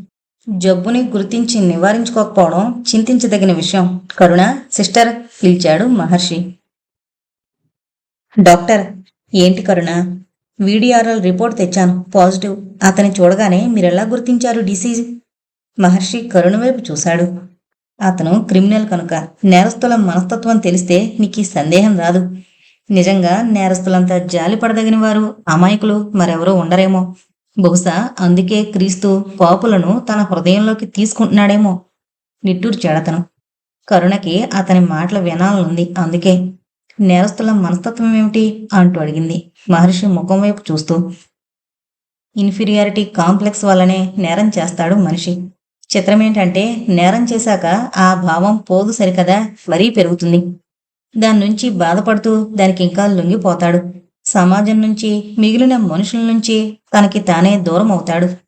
అలా ఒంటరివాడు కావడంతో అతను ఇతరుల స్నేహాన్ని, ప్రేమని కోల్పోతాడు. సహజీవనంలోని సౌందర్యాన్ని, స్వర్గాన్ని కోల్పోయిన నేరస్తుడు ప్రేమించాలని, ప్రేమించబడాలని అన్న మానవ సహజమైన ప్రాథమికము, అతి ప్రధానము అయిన సహజ గుణాన్ని అణుచుకోలేక తన ప్రేమకి సులభమైన అవుట్లెట్ని వెతుకుతాడు. అప్పుడు అతనికి దొరికేవాళ్లు డబ్బుకి దొరికే స్త్రీలు. అద్భుతము, అనుపమానము అయిన లైంగిక సుఖాన్ని డబ్బులోకి మార్చుకునే స్త్రీ న్యాయంగా రోగాలకి ఆశ్రయమివ్వక తప్పదు. అటువంటి స్త్రీలతో తిరిగే మగవాడు సుఖరోగి కాక తప్పదు. అందుకే నేరస్తులు చాలామంది సుఖవ్యాధులతో పీడింపబడుతుంటారు. అంటే వ్యక్తి, సమాజము పరస్పరము సహకరించుకోలేక దూరమైనప్పుడు మొదట మనిషి, తర్వాతే నేరస్తుడు కనుక అతను తన ప్రేమించే గుణాన్నించి దూరం కాలేక వేశ్యలను చేరువవుతాడంటారు. అవును కరుణ, సరిగ్గా చెప్పావు. అభినందిస్తున్నట్లు అన్నాడు మహర్షి ఆమె వైపు చూస్తూ. అసలు మనిషి నేరస్తుడెందుకవుతాడు అడిగిందామె సూటిగా. ఏ మనిషి నేరస్తుడిగా పుట్టడు. వాతావరణమో, వ్యక్తులో, వ్యవస్థో అతన్ని అలా చేస్తుంది. పేదరికం, అతి గారాభం, నిర్వ్యాపారత్వం లేదా నిరుద్యోగం, ఆత్మన్యూన్యతా భావం, తల్లిదండ్రులు లేని అనాథ కావడం, తీవ్రమైన శారీరక లోపాలు ఏమైనా కావచ్చు మనిషిని నేరస్తుడిని చేసేవి. నేరస్తుడు తనకి తాను శిక్ష అనుభవిస్తుంటాడు అంతరంగంలో. నేరం చేశానన్న భావం అతన్ని తోటి మనుషుల నుంచి దూరం చేస్తుంది. అదే ఎక్కువ శిక్ష. సంఘజీవిగా నిర్దేశించబడిన మానవుడికి ఒంటరితనం శాపసదృశమే కదా. అందుకే నేరస్తుడికి వేరే శిక్ష అనవసరం. ముఖ్యంగా జైలు వంటి శిక్షలు అతని ఒంటరితనాన్ని, నేర స్వభావాన్ని ఎక్కువ చేస్తాయి. నేరస్తుల్ని సహృదయంతో సమాజంలోని మనుషులు స్నేహపూర్వకంగా ఆదరిస్తే అతను మళ్ళీ మంచి మనిషి కాగలడు. నిజమే అనిపించింది కరుణకి. వీడిఆర్ఎల్ రిపోర్టు చూశారు కదా, ట్రీట్మెంట్ రాస్తే అందామే. యాంటీబయోటిక్స్ వాడు, నీకు తెలియదేముంది, రోగులతో శారీరక సంబంధం పెట్టుకోకూడదని అతనికి నచ్చజెప్పు. ఎస్ డాక్టర్ అంటూ ఆమె అక్కడి నుంచి నడిచింది. ఆ సాయంత్రం అతను వచ్చాడు. కరుణ చిరునవ్వుతో అతన్ని ఆహ్వానించింది. హాస్పిటల్లో ఆమె కూడా చిన్న గది లాంటిది ఉంది ప్రత్యేకంగా. అనుమతి తీసుకుంటే తప్ప దానిలోకి ఇతరులు ప్రవేశించరు. టీ తీసుకుంటారా, కాఫీయా? ఏది వద్దు అన్నాడతను మొహమాట పడుతూ. అలా కాదు అంటూ ప్యాంటీ నుంచి టీ తెప్పించింది. ఇద్దరూ తాగుతుంటే మెల్లగా అందామె. చూడండి, రిపోర్ట్ వచ్చింది. ఆమె అందించిన కాగితం వైపు ఒకసారి చూసి, ఇది నాకేం తెలుస్తుంది అంటూ మళ్ళీ ఆమెకి ఇచ్చేశాడు. విషయం చెప్పండి, నాకు అర్థమయ్యేలాగా. మీరు వ్యాధితో బాధించబడుతున్నారని తేలింది పరీక్షలో. ఓహో అన్నాడతను తేలిగ్గా. ఇది అంత తేలికైన విషయం కాదు. నిర్లక్ష్యం చేస్తే ముదిరిపోయి చికిత్సకి లొంగకుండా తయారవుతుంది. రక్తం చెడిపోవడమే కాదు, మెదడు కూడా పాడవుతుంది. చాలా సీరియస్ అయిన వ్యాధి. భయపెడుతున్నట్లు అందామే. అతను కొంచెం చలించినట్లు చూశాడు. కొన్ని నెలలు క్రమం తప్పకుండా ఇంజెక్షన్ తీసుకోవాలి, మందులు వాడాలి. మీకోసమే కాదు, నలుగురి కోసమును. అర్థం కానట్లు చూశాడు ఆమె వైపు. అవును, మీరు ఈ వ్యాధిని వ్యాప్తి చేయకూడదు. ఇంకా దురదృష్టవంతుల్ని, రోగుల్ని పెంచకూడదు. ఒక్క నిమిషం. కరుణ లేచి వెళ్లి ఒక పుస్తకం తెచ్చింది. దీనిలో మీ వ్యాధి గురించి ఉంది. చదవడానికి ఓపిక లేకపోతే ఈ బొమ్మలు చూడండి, అర్థమవుతుంది చాలా వరకు. అతనికి భయం వేసిందా బొమ్మల్ని చూసి? తన జబ్బు ముదిరితే ఇంత భయంకరంగా తయారవుతుందా? నేను మీరు చెప్పినట్లు చేస్తాను అన్నాడు భయంగా బుద్ధిగా. షరతు కాదు, కానీ అటువంటిదే. వ్యాధి తొలి దశలోనే ఉంది కనుక తొందరగానే నయమవుతుంది. ట్రీట్మెంట్ పూర్తయ్యేంత వరకు మీరు లైంగిక సంపర్కం పెట్టుకోకూడదు. వ్యాధి వ్యాపించకూడదు. అవతల వ్యక్తి వ్యాధి బాధితులైతే ట్రీట్మెంట్ మళ్ళీ మొదలుకొస్తుంది. అందుకని. సరే అన్నాడు అయిష్టంగా. ఇవాళే ఇప్పుడే మొదలు పెడదామా ట్రీట్మెంట్? సిరంజి లోడ్ చేసి ఇంజెక్షన్ ఇచ్చిందామే. ఇస్తూ, మీరేమీ భయపడనక్కర్లేదు. బుద్ధిగా ఉంటూ వైద్యం చేయించుకుంటే తప్పకుండా త్వరలోనే తగ్గిపోతుంది అంది మెల్లగా. అతనికి గతం జ్ఞాపకం వచ్చింది ఒకసారి. కొంచెం బాధగా ఉండి ఓ డాక్టర్ దగ్గరికి వెళితే చాలా అన్యాయంగా మాట్లాడాడు. పరీక్ష చేస్తూను, ఇంజెక్షన్ ఇస్తూను. అతని మాటలకి తనకి మండింది. మళ్ళీ అతని ముఖం చూడ్డానికి అసహ్యం వేసి వెళ్ళడం మానేశాడు. ఆ డాక్టరు మాటల కంటే, పరిహాసం కంటే వ్యాధే నయమనిపించింది. కానీ ఈ డాక్టర్ కరుణ ఎంత తీగా ప్రోత్సాహకరంగా మాట్లాడుతున్నారు. రేపు వస్తారు కదూ? కొంచెం రోజులయ్యాక ఇంజెక్షన్ రోజూ ఉండదులండి. మీరేస్తే రోజూ తీసుకున్నా బాగానే ఉంటుంది. ఆమె నవ్వింది, అల్లరివాడివి అన్నట్లు. డాక్టర్కి కనిపించి వెళ్ళండి. అతను మహర్షి వద్దకు నడిచాడు. జరిగింది చెప్పి ఫీజు అంటూ డబ్బివ్వబోయాడు. మహర్షి నవ్వుతూ, అప్పుడే కాదు, ట్రీట్మెంట్ పూర్తవ్వాలి. నాకొక మాట ఇవ్వండి అన్నాడు. ఏంటి? కోర్సు పూర్తిగా తీసుకుంటానని. అతనికి ఆశ్చర్యం వేసింది. రోగపీడితుడు తను. రోగం పోగొట్టుకోవాలని నిజానికి తను ఆతృత చెందాలి. కానీ తన కోసం, తన ఆరోగ్యం కోసం వీళ్ళెందుకింత ఆత్రంగా ఉన్నారు? అతనికి మనుషులు, వాతావరణము కొత్తగానూ విచిత్రంగానూ అనిపించింది. అతని జీవన విధానంలో దాదా వద్ద గడిపిన కాలం వదిలేస్తే అతన్ని గురించి పట్టించుకున్నవారు, ఆతృత చెందినవారు లేరు. ఏంటి ఆలోచిస్తున్నారు? నవ్వుతూ అడిగాడు మహర్షి. అది కాదు, మీకు నేనేమీ కానే, నా గురించి ఎందుకింత శ్రద్ధ తీసుకుంటున్నారా అని. ఎవరు చెప్పారు ఏమీ కారని? ఏమవుతానైతే? అది నేను చెబితే బాగుండదు, నువ్వే తెలుసుకుందు గాని. కొంచెం కాలం ఓపిక పట్టు. ఏం? నవ్వాడు మహర్షి చనువుగా భుజం మీద చేయి వేసి కళ్ళలోకి చూస్తూ. అలాగే, నేను వెళతాను అన్నట్టు ఆ అమ్మాయి కళ్ళు చాయే. లక్ష్మి. లక్ష్మి, ఆమెనొకసారి చూపించవు? అలాగే, కానీ దేనికి? ఊరికే, అదో ఆనందం. అతనికి ఆశ్చర్యం వేసింది. ఏంటి మనుషులు, ఇదేనా మంచితనమంటే? వాళ్ళకి ముక్కు మొహము తెలియని లక్ష్మిని చూడాలని కోరిక, తనని ఆరోగ్యవంతుణ్ణి చెయ్యాలని శ్రద్ధ. మళ్ళీ డబ్బు కోసమా అంటే అది కాదు. అతనికలా సందేహం కలగడం సమంజసమే. పేకాట దగ్గర, తాగుడు దగ్గర తప్ప అతనికి నిజమైన స్నేహితులంటూ లేరు. పేకాట్లో కూడా సాధ్యమైనంత మోసం చేసి డబ్బు లాగుదామని ప్రయత్నించేవారే అందరూ. తాగుడు సంగతి చెప్పనే అక్కర్లేదు. అతనికి తెలీదు అతను స్నేహరాహిత్యంతో బాధపడుకున్నాడని. మనస్తత్వవేత్త అయిన మహర్షి ఈ విషయం కూడా సరిగ్గానే కనుగొన్నాడు. వీలు చూసుకుని అలాగే తీసుకొస్తాను అంటూ సెలవు తీసుకున్నాడతను. తర్వాత రూము చేరుకున్నాక అతను చాలా ఆలోచించాడు. తను కొత్త బంధాల్లో అనవసరంగా చిక్కుకుంటున్నాడా అని. తన వృత్తికి స్నేహాలకి చొక్కెదురు. ఆ వృత్తి పరిధి దాటి స్నేహాలను కలుపుకుంటే ప్రమాదం. వృత్తిరీత్యా అయ్యే స్నేహితులు నిజమైన స్నేహితులు కాజాలరు. మర్నాడు సాయంత్రం అతను తన ప్రమేయం అట్టే లేకుండానే అటువైపు వెళ్ళాడు. కరుణ అతన్ని చూస్తూనే చిరునవ్వు నవ్వింది. ఆమె నవ్వుతుంటే ఎంత అందంగా ఉంటుంది. మీరు మంచివారు, చెప్పినట్టొచ్చారు. గుడ్. మీకు ఏమాత్రం నొప్పి పెట్టకుండా ఇంజెక్షన్ ఇస్తాను. చిరునవ్వుతో ఆహ్వానం, చక్కని టీ, మంచి మంచి కబుర్లు, ఇంజెక్షన్. సరదాగా కొంచెంసేపు కాలక్షేపం. కరుణ సన్నిధి చాలా బాగుంటుంది ఆమెలాగే. ఆమె ఎప్పుడు చూసినా అప్పుడే చెట్టు నుంచి కోసిన పువ్వులా తాజాగా, అందంగా, ఉత్సాహంగా ఎలా ఉంటుందో, నవ్వుతున్నా, మాట్లాడుతున్నా మరీ అందంగా వెన్నెల కురుస్తున్నట్లు ఆమెలో ఏదో ఆకర్షణ ఉంది. ఆ ఆకర్షణకే ఉసుడైపోతున్నాడు తను. సాయంత్రం అయ్యేసరికి హాస్పిటల్ వైపు రాకుండా ఉండలేకపోతున్నాడు. యవ్వనం సౌందర్యం వైపు అతి సులభంగా ఆకర్షించబడుతుంది, అతి బలంగా కూడా. అతనికి తెలియదు కరుణ అతని క్లెప్టోమానియాకి కూడా చికిత్స చేస్తుందని. అది ఆమెకు మహర్షే చెప్పాడు. కరుణ అతనికి అవసరమని గాక అలవాటు కోసం దొంగతనం చేసే నైజం ఉంది. దాన్నే క్లెప్టోమానియా అంటారు. ఎలాగో అతను నీతో గడుపుతుంటాడు వైద్యం కోసం. అతనిలోని ఈ మేనియాని పోగొట్టే ప్రయత్నాలు కూడా చేయి, సూచించాడు మహర్షి. కానీ అతనిది క్లిప్టోమానియా అయినా అతని జీవితం, సంపాదన, వృత్తి దొంగతనమే కదా. నిజమే. అయినా మనకి వీలుంది కనుక మన ప్రయత్నాలు చేయడంలో తప్పులేదు. ఒక్కొక్కప్పుడు మనం అనుకోని రీతిలో ఫలితాలు కనిపించొచ్చు.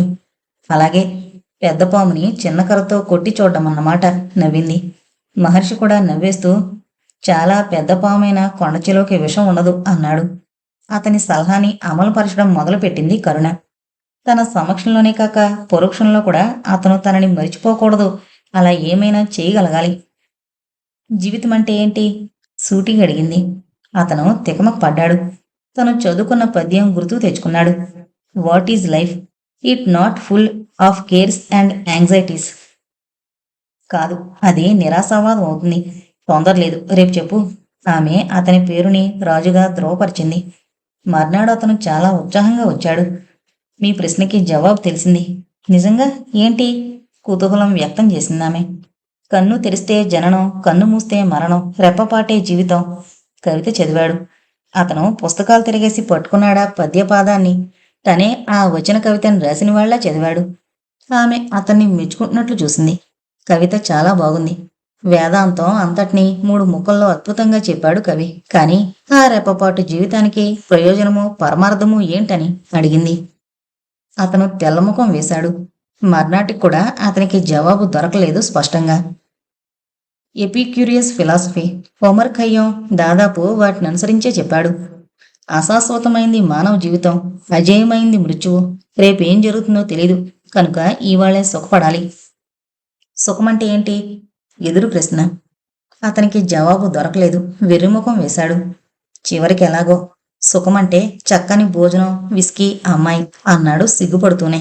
అతనికే తెలిసిపోయింది తన సమాధానం సరైంది కాదని. ఆమె నవ్వింది. చాలా శ్రమపడ్డారు కానీ టీ తీసుకుందాం రండి. టీ సిద్ధం చేసింది. ఇవాళేం జరిగిందో తెలుసా అంటూ కబుర్లు మొదలు పెట్టేది. ఆమెను చూస్తూ, ఆమె మాటలు వింటూ, ఆమె చేసిన టీ తాగడం అందమైన అనుభవం. అటువంటి అనుభవం అతనికి కొత్త. అందుకోసమే అతను ప్రతి సాయంత్రం విధిగా ఇంజెక్షన్కి వచ్చేవాడు. ఒక్కొక్కప్పుడు కరుణ హాస్పిటల్లో ఉండేది కాదు, డ్యూటీ లేకపోతే. అప్పుడు అతను ఆమె ఇంటికి వెళ్ళేవాడు. కరుణే అలా చేయమని చెప్పింది. ఇంటి దగ్గర కూడా చిన్న డిస్పెన్సరీ వంటిది ఉంది. ఇల్లు హాస్పిటల్ చాలా దగ్గరే అయినా చిన్న ఇల్లు, ఇంటి ముందర గార్డెన్లో కుర్చీలు వేసుకుని టీ తాగుతూ పూల మొక్కలను చూస్తూ కరుణ మాటలు వింటుంటే కాలం గమ్మత్తుగా గడిచిపోయేది. నిషాల వ్యసనంలా ఇది అలవాటైపోతుంది అతనికి. అలాగే అతనికి తెలియకుండా అతనిలో మెల్లగా మార్పు వస్తుంది, శారీరకంగా, మానసికంగా. కరుణిస్తున్న మందులు అతని శరీరం మీద, మాటలు అతని మనసు మీద పనిచేస్తున్నాయి ప్రతిభావంతంగా. అతన్ని అంతవరకు పట్టి పీడించే ఒంటరితనం నుంచి అతను మెల్లమెల్లగా విముక్తుడవుతున్నాడు. కరుణ అతనికి మంచి ఫ్రెండ్ అయిపోయింది. జీవితం మనిషికి భయపడుతూ బ్రతకడానికి కాదు, ప్రేమిస్తూ గడిపే జీవితానికే మానవ జనంలోని అందాలు, ఆనందాలు అందుతాయి. ప్రతి మనిషికి భూమి మీద నిర్దిష్టమైన బాధ్యత ఉంది. సంఘజీవిగానే తప్ప ఒంటరిగా బతికేందుకు కానీ. మనిషి ప్రపంచం పట్ల తన రుణం తీర్చుకునేందుకు చిత్తశుద్ధితో ప్రయత్నించాలి. ఇవాళ మనం అనుభవిస్తోన్న సౌకర్యాలు సుఖాలు కిందటి తరాల వారు మన కోసం కనిపెట్టినవి. అలాగే మనము మన తోటి మానవుల కోసం, రాబోయే తరాల కోసం కృషి చేయాలి. అదే మానవ జన్మకు ప్రయోజనము, ధ్యేయము. స్నేహం, ప్రేమ ఇవన్నీ సహకారానికి మారు రూపాలే. విశ్వమానవ కళ్యాణం సహకారం వల్లనే సాధ్యమవుతుంది. కుటుంబం, వివాహం ఇవన్నీ ఓ వ్యవస్థలో మనిషికి సహకరించడం నేర్పేందుకే. కరుణ నోటంటొచ్చే ఈ మాటలు అతనికి కొత్తగా అనిపించేవి. వింతగా ఆలోచనలు రేపేవి. ఆమె ఏదో ప్రశ్న వేసేది. మర్నాటికి సమాధానం సిద్ధం చేయమనేది. ఆమెను గెలవాలని అతను పుస్తకాల మీద పడేవాడు. అవసరం లేకపోవడం వలన అతను తాత్కాలికంగా తన వృత్తిని విస్మరించాడు. అప్పటికి నా వయసు 6-7 మా అమ్మకి నాన్నకి నేనొక్కడినే. నేను పుట్టాననే విచారించేదమ్మ. అమ్మ చాలా అందంగా ఉండేది. దానికి తోడు ఎప్పుడూ చక్కగా ముస్తాబయ్యి మంచి చీర కట్టుకుని ఉండేది. ఆమెకు రేడియో అంటే ప్రాణం, సినిమాలంటే వెర్రి. అప్పటికింకా ఉదయపు ఆటలు లేవు. విధిగా ప్రతిరోజు మ్యాట్నీకి తప్పితే రెండో ఆటకి సినిమాకి వెళ్లి తీరేది. సినిమాలు చూడడం, ఆ పాటలు వినడం, అవే కూని రాగాలు తీయడం. సినిమాల్లో లాగా మంచి మంచి బట్టలు కట్టుకునేది. కట్టు బొట్టు అన్నీ వాటిలో లాగానే. సాధారణంగా నన్ను తనతో తీసుకెళ్లేది కాదు. నేను మరీ మారాన్ చేస్తే, పో దరిద్రుడా, నీ వల్లే నా బతికేలా ఏడిసింది అంటూ 4 కొట్టేది. నాకు అమ్మ మాటలకు అర్థం తెలిసేది కాదు. మా పక్కింటి ఆవిడకి పిల్లలు లేరు. నేనంటే జాలి, ముద్దు. ఏడుస్తూ ఒక్కడిని ఇంటి వద్ద మిగిలిపోయిన నన్ను పిలిచి ఊరుకోబెట్టేది. ఏ తైలమో పెట్టేది. మీ అమ్మకి నువ్వు బరువు, ఆవిడతో వెళతాననుకు బాబు, కొడుతుంది. అదేంటో భగవంతుడి లీల. కావాలనుకున్న వారికి పిల్లల్నివ్వడు, వద్దనుకునే వాళ్ళకి ఇస్తాడు. మా అమ్మతో నేనెందుకు వెళ్ళకూడదేం? నువ్వు పక్కనుంటే ఆవిడ వయసు తెలిసిపోతుంది. అది ఆవిడికి చిన్నతనం. వయసు తెలియడం ఏమిటి? నీకు అర్థం కాదులే ఇప్పుడు. మాట మార్చేసేది. ఒక విషయం మాత్రం నాకు అప్పుడే అర్థమైపోయింది. అమ్మకి నేనంటే చాలా కోపం. అందుకే నన్ను ఎక్కడికి తీసుకువెళ్ళదు. మంచి బట్టలు కుట్టించదు. ప్రేమగా అన్నం పెట్టదు. నాతో కబుర్లు చెప్పదు. కథలు చెప్పదు. తను మాత్రం సినిమాలకి, షికార్లకి వెళుతుంది. నన్ను ఇంటికి కాపలాగా వదిలేసి. మా అమ్మ నన్ను తరచుగానే కొడుతుండేది, తిట్టేది. మా నాన్న ఏం చేసేవాడో నాకు తెలీదు. మెకానిక్ అనుకుంటాను. అప్పుడప్పుడు ఇంటికి స్కూటర్ వేసుకుని వచ్చేవాడు. నాకు స్కూటర్ అంటే ఎంత సరదాయో చెప్పలేను. దాని మీద కూర్చుని రయ్యని వెళుతుంటే ఎంత బాగుంటుందో. నేను వీధిలో పెట్టిన స్కూటర్ దగ్గరికి వెళితే చాలు, వెదవా దాని జోలికి పోకు, మీద పడేను, చస్తావు అని కసిరేవాడు. అయినా ఒకసారి నాన్న వాళ్ళు పేకాడుకుంటుంటే ఆగున్న స్కూటర్ ఎక్కేశాను. పడిపోలేదు. ఎంత బాగుందో. నాన్నతో పాటే చాలా మంది వచ్చేవారు మా ఇంటికి. మేడ మీద చిన్న గదిలో వాళ్ళందరూ కూర్చునేవారు. పేకాట ఆడుకునేవారు. అప్పుడు వాళ్ళకి టిఫిన్లు, టీలు, సిగరెట్లు నేనే పట్టుకెళ్లేవాణ్ణి. ఎన్నిసార్లు తిప్పేవారో నన్ను. మేడమెట్లు ఎక్కి దిగి నా కాళ్ళు పీకులు పట్టేసేవి. అయినా ఏడవడానికి వీల్లేదు. ఏడిస్తే, ఎందుకు పనికొస్తావురా వెధవా, ఇంత సుకుమారమైతే రేపొద్దుట ఎలా బతుకుతావు అంటూ కొట్టేవాడు నాన్న. నాన్న కొడితే చాలా గట్టిగా తగిలేది. అమ్మ అయితే అంత బాధుండేది కాదు. ఆ వేళ సాయంత్రం నుంచి వర్షం పడుతోంది. అన్నం తిని పడుకున్న నన్ను నాన్న లేపాడు. బజార్కెళ్ళి తొందరగా తీసుకురా అంటూ చీటీ డబ్బు ఇచ్చాడు. తెచ్చి గ్లాసులు, సోడాలు మీదకి తే. కరెంట్ లేదు. బయటికి వెళ్లాలంటేనే భయంగా ఉంది. కానీ నాన్న దెబ్బల ముందు అవన్నీ తక్కువే. డబ్బులు, చీటీ పట్టుకుని భయం భయంగా బజారు వైపు, బ్రాందీ షాప్ వైపు నడవసాగాను. రోడ్డు మీద ఎవరూ లేరు. చీకటిగా భయంగా ఉంది. చినుకులు పడుతూ తడిసిపోతున్నాను. ఎలాగో బ్రాందీ షాప్ చేరి అందించాను. డబ్బివ్వబోతే జేబుకి చిల్లు. వణికిపోయాను. తెల్లముఖం వేసిన నన్ను డబ్బివ్వకుండా బ్రాందీ ఇవ్వడానికి ఇదేమైనా నీ తాతగాడి సొమ్మనుకున్నావా? పోపో కసిరాడు షాప్ వాడు. మెల్లగా ఇంటికి బయలుదేరాను ఖాళీ సంచితో. చీకటి కంటే భయపెడుతున్నాయి మా నాన్న చేత తినబోయే దెబ్బలు. చల్లని చినుకుల కంటే వణికిస్తున్నాయి నాన్న చేత కాసే తిట్లు. నాన్న ముందుకెలా వెళ్లి చెప్పానో తెలీదు జరిగిన విషయం. నా చెంపలు చెళ్ళుమన్నాయి. తడిసిన బుగ్గల మీద తట్లు తేరే ఉంటాయి ఆ చెంపదెబ్బలకి. దౌర్భాగ్యపు వెధవా, 50 రూపాయల నష్టం. అంతకంటే పార్టీకి ఆలస్యం చేస్తున్నావు. చిచ్చి, ఎందుకు పనికొస్తావు నువ్వు? రేపు పెద్దయితే ఇదిగో 50 పట్టుకెళ్ళి చావు. త్వరగా తగలడు. మళ్ళీ పారేశావో నేను నరికి పోగులు పెడతాను. ఒళ్ళు దగ్గర పెట్టుకో. పరిగెత్తుకురా ఇక్కడున్నట్టు. డబ్బు తీసుకుని చెంపలు రాసుకుంటూ మళ్ళీ బజారుకు పరిగెత్తాను. బోరున వర్షం కురుస్తోంది. గొడుగు లేదు. చీకటి. రోడ్డు మీద ఎవరూ లేరు. భయమేస్తోంది. బ్రాందీ సీసా తీసుకుని కారపూస, పొకోడి పొట్లాలు కట్టించి ఆలస్యమైతే నాన్నకి కోపం వచ్చి మళ్ళీ కొడతాడేమో అని తడిసిన రోడ్డు మీద పొరుగు పొరుగును వస్తుంటే వర్షం కళ్ళలోకి జారుతూ కళ్ళు మండుతుంటే తుడుచుకోబోయేంతలో చేయి జారి బ్రాందీ సీసా రోడ్డు మీద పడి బళ్ళున బద్దలైంది. ఒక్కసారి గుప్పున కంపు, నా గుండెలు ఆగిపోయాయి. నాన్న కోపము, కొట్టబోయే దెబ్బలు గుర్తుకొచ్చి నిలబడిపోయాను రోడ్డు మీద పగిలిన బ్రాందీ సీసా చూస్తూ. అమ్మ కూడా నన్ను రక్షించదు. తను మరో 2 దెబ్బలు వేస్తుంది. ఈ విషయంలో నన్ను కొట్టడంలో వాళ్ళిద్దరూ ఒకటే. మిగిలిన విషయాల్లో వాళ్ళంతా పోట్లాడుకున్నా నాకు భయం వేస్తోంది, ఏడుపు వస్తోంది. ఇంటికి వెళితే నాన్న నన్ను నరికి పారేస్తాడు. ఇంట్లో కోళ్లు కోసుకునే కత్తుంది కూడా. ఆ కత్తితో కోసేస్తుంటే, నరికేస్తుంటే కోడిపిల్ల ఎలా కొట్టుకునేదో. నేను అలాగే. బాబోయ్, నాన్న నా మెడ తెగ నరుకుతాడు.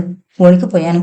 నా కళ్ళెదురుగా కోళ్ల కత్తి పట్టుకుని నా వైపుకి, నా మీదకి వేగంగా వస్తోన్న నాన్న. అంతే, కెవ్వున కేక వేశాను. 2 కళ్ళు గట్టిగా మూసుకున్నాను. వర్షంలో, చీకట్లో, చలిలో పరుగు తీశాను. నాన్నకి అందకుండా మా ఇంటికి దూరంగా దూరంగా. నేను కళ్ళు తెరిచేసరికి దీపాలు వెలుగుతున్నాయి. నేను రైలు స్టేషన్లో ఉన్నాను. ఎవరు బాబు నువ్వు? ఏడిచాను, ఏం చెప్పాలో తెలియక. మా అమ్మ నన్ను దౌర్భాగ్యుడు అంటుంది. నాన్న వెధవ అంటాడు. బ్రాందీ సీసా తెమ్మంటే ముందు డబ్బులు జారిపోయాయి. నాన్న 2 కొట్టి మళ్ళీ ఇచ్చాడు. ఈసారి సీసాయే జారిపోయి పగిలిపోయింది. నేను ఇంటికి వెళితే నాన్న నన్ను నరికి పోగులు పెడతాడు. అమ్మ నన్ను ముక్కలు ముక్కలుగా కోడిని కోసినట్లు కోసేస్తుంది. నేను ఇంటికి వెళ్ళను. వెళ్ళొద్దులే. అతను నన్ను దగ్గరగా తీసుకున్నాడు. వెచ్చగా, హాయిగా అనిపించింది. టీ తాగుతావా? అన్నాను. అతను వేడివేడి పకోడీలు, టీ పించి, అయ్యో తడిసిపోయావు, చలివేయడం లేదు అన్నాడు. వేస్తోంది. నా కోటు కప్పుకో అంటూ ఇచ్చి, నాతో వస్తావా? మీ అమ్మ నాన్న కొట్టరు. నేను నీకు చాక్లెట్లు, మంచి బట్టలు అన్నీ కొని పెడతాను అన్నాడు. ఓ, మరి నాకు ఐస్ క్రీం కొంటావా అని అడిగాను. కొంటానన్నట్లు తలూపాడు. అదే సమయంలో రైలు వచ్చింది. అతని చేయి పట్టుకుని ఆనందంగా రైలు ఎక్కేశాను. రైలు పరిగెడుతుంటే ఎంత తమాషాగా ఉందని అతను తనని దాదా అని పిలవమన్నాడు. వాళ్ళిల్లు మా ఇంటికంటే పెద్దది, చాలా బాగుంది. 4 రోజులు గడిచేసరికి నాకు దాదా దగ్గర చాలా చనువు వచ్చేసింది. అతను నాకు చాక్లెట్లు, ఐస్ క్రీంలు, కొత్త బట్టలు కొనిపెట్టాడు. మా అమ్మా నాన్నల దగ్గర కంటే ఇక్కడే దాదా ఇంట్లోనే నాకు బాగుంది. దాదా నన్ను సినిమాలకు తీసుకెళ్లేవాడు. ఆ డాన్సులు చూడు, బాగున్నాయి కదూ, నువ్వు చేయగలవా? ఓ, ఇంటి దగ్గర చేద్దువు గాని. పాటలు వింటూ స్టెప్స్ వేస్తూ డ్యాన్సులు చేసేవాణ్ణి ఇంటి దగ్గర. కడ్రాయిర్లో నువ్వలా అడుగులేస్తుంటే ఎంత బాగుందో తెలుసా? బహు తచ్చా. రోడ్ల మీద కూడా చెయ్యాలి మరి. జనం గుమ్మైపోవాలి నువ్వు పాట పాడుతూ నాట్యమాడితే అంటూ ముద్దు పెట్టుకునేవాడు దాదా. నన్ను అమ్మ కాని నాన్న కాని ఎప్పుడూ కొట్టడమే కాని ఒక్కసారి ముద్దు పెట్టుకోనేలేదు. నేను అందంగా ఉంటానట, నా కంఠం బాగుంటుందట, నేను అడుగులు చక్కగా వేస్తానట దాదాయే చెప్పేవాడు. దాదా చాలా మంచివాడు. నన్ను చాలా ముద్దుగా చూసుకునేవాడు. నేను రోడ్డు మీద పాటలు పాడుతూ సినిమాలోలా నాట్యము, అడుగులు వేస్తుంటే దాదా నా చుట్టూ గుమిగూడిన జనంలోకి దూరి పర్సులో డబ్బులు కాజేసేవాడు. పెద్ద పెద్ద పర్సులు దొరికితే నాకు కొత్త బట్టలు కొనేవాడు. అలా దొంగతనం చేయడం తప్పు కాదా దాదా అని అడిగితే బ్రతకడానికి ఏం చేసినా తప్పు లేదు అనేవాడు. చూడు మిరియం, మన రహస్యాలు ఎవరికీ చెప్పకూడదు, ముఖ్యంగా పోలీసులకి. వాళ్ళు ఎన్ని హింసలు పెట్టినా సరే చెప్పకూడదు, ఏం అంటూ నాకు కొన్ని విద్యలు నేర్పాడు. ఎంత గిల్లినా నేను ఊర్చుకోగలను, వాతలు పెట్టినా కిమ్మనకుండా ఉండగలను. నేను చెప్పదలుచుకోని మాట నా చేత చెప్పించడం బ్రహ్మతరం కూడా కాదు. నా కంఠంలో ప్రాణం ఉండగా నీ మీద పోలీసు వాడి చెయ్యి పడవననుకో అంటూనే నాకు ఆ విద్యలన్నీ నేర్పేవాడు. మెల్లమెల్లగా నేను దొంగతనం స్వంతంగా చేయడం నేర్చుకోసాగాను. మిరియం, నేను పెట్టిన పేరు నిలుపుకుంటున్నావు, నువ్వు నా అంత వాడివి కావాలి అంటూ నన్ను ముద్దు పెట్టుకునేవాడు. నేను ఏదైనా దొంగతనం చేసి వచ్చినప్పుడు అతనెంతో పొంగిపోయేవాడు. దాదా, నాకు చదువుకోవాలనుంది అన్నాను ఒకసారి. నేను నాలాంటి పిల్లలు మంచి బట్టలు వేసుకుని, టై కట్టుకుని, బూట్లు వేసుకుని నీటుగా బడికి వెళుతుంటే చూసేవాణ్ణి. వాళ్ళు ఇంగ్లీషు మాట్లాడుతుంటే నాకు ఆశ్చర్యంగా ఉండేది. బతకడానికి ఏ విద్య అయితేనేం అంటూనే నన్ను ఓ కాన్వెంట్లో చేర్చి, మిరియం, నువ్వు నా కొడుకు లాంటివాడివి, తమ్ముడు లాంటివాడివి, మన వృత్తిని అభ్యసించుకోవడం మానేయకూడదు సుమా అంటూ హెచ్చరించాడు. నేను అలాగే అన్నాను.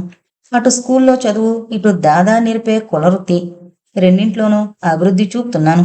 దొంగతనం చేయడం ఒకెత్తు, తప్పించుకోవడం మరొకెత్తు. నేను చాలాసార్లు దొంగతనం చేశాను, కానీ ఎప్పుడూ పట్టుబడలేదు. ఆ వేళ నేను ఒక విషయం తెలుసుకున్నాను. మొదట నేనది నమ్మలేదు, కానీ అది నిజమే అని నమ్మవలసి వచ్చాక దాదా మీద నాకు చాలా కోపం వచ్చింది. అతన్ని చూసి కూడా పలకరించలేదు. దాదా కంగారు పడి, మిరియం, బాబు, ఏమైంది నీకు అంటూ దగ్గరగా తీసుకోబోయాడు. నేను దూరంగా జరిగాను. నా పేరు ఆనంద్ అన్నాను కోపంగా. నువ్వు స్కూల్లోనే ఆనందివి, నాకెప్పుడూ మిరియానివే. ఇవాళ ఏమైంది నీకు? ఈ దాదా మీద ఎందుకు కోపం వచ్చింది? నువ్వు పిల్లల్ని ఎత్తుకొచ్చి కుంటివాళ్ళని గుడ్డివాళ్ళని చేసి ముట్టెత్తించి ఆ డబ్బులు తీసుకుంటావటగా. మనసులో మాట సూటిగా అడిగేశాను. అతను కొంచెం కంగు తిన్నాడు. ఎవరు చెప్పారు నీకు? వాళ్లే. ఏం నిజం కాదా? నిజమే బాబు, నిజమే. తప్పు కాదు అలా కాళ్ళు కళ్ళు తీసేయడం. కాళ్ల కంటే కళ్ళు కంటే కడుపులోకి ఆకలి ముఖ్యం బాబు. వాళ్ళని బ్రతికించడానికి నేను బతకడానికి అలా చేశాను. నాకు కళ్ళు పొడి చేస్తావా? కాళ్ళు విరిచేసి ముష్టెత్తిస్తావా? బాబూ మిరియం, నన్ను కౌగిలించుకుని ఏడ్చాడు దాదా. నేనలా చెయ్యను, చేయలేను.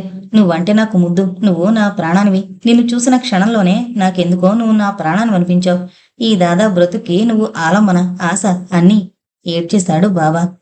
అలా పెద్దవాడు ఏడుస్తుంటే నాకు జాలేసి ఏడుపొచ్చేసింది. ఇంకెప్పుడు ఎవరిని అలా చెయ్యవుగా?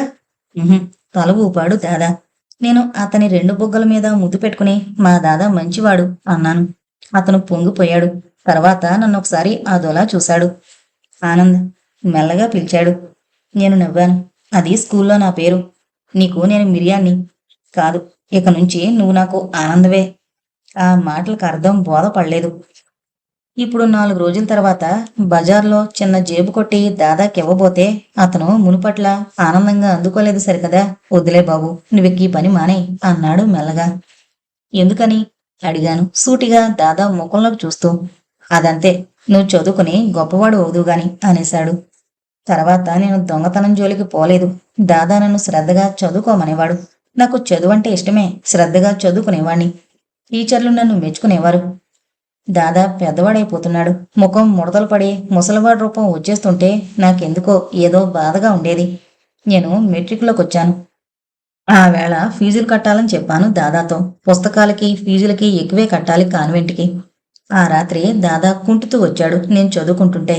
అతని ఒంటి మీద వాతలు, దెబ్బలు, రక్తము. దాదా ఏడుస్తూ అడిగాను. ఏంటిది?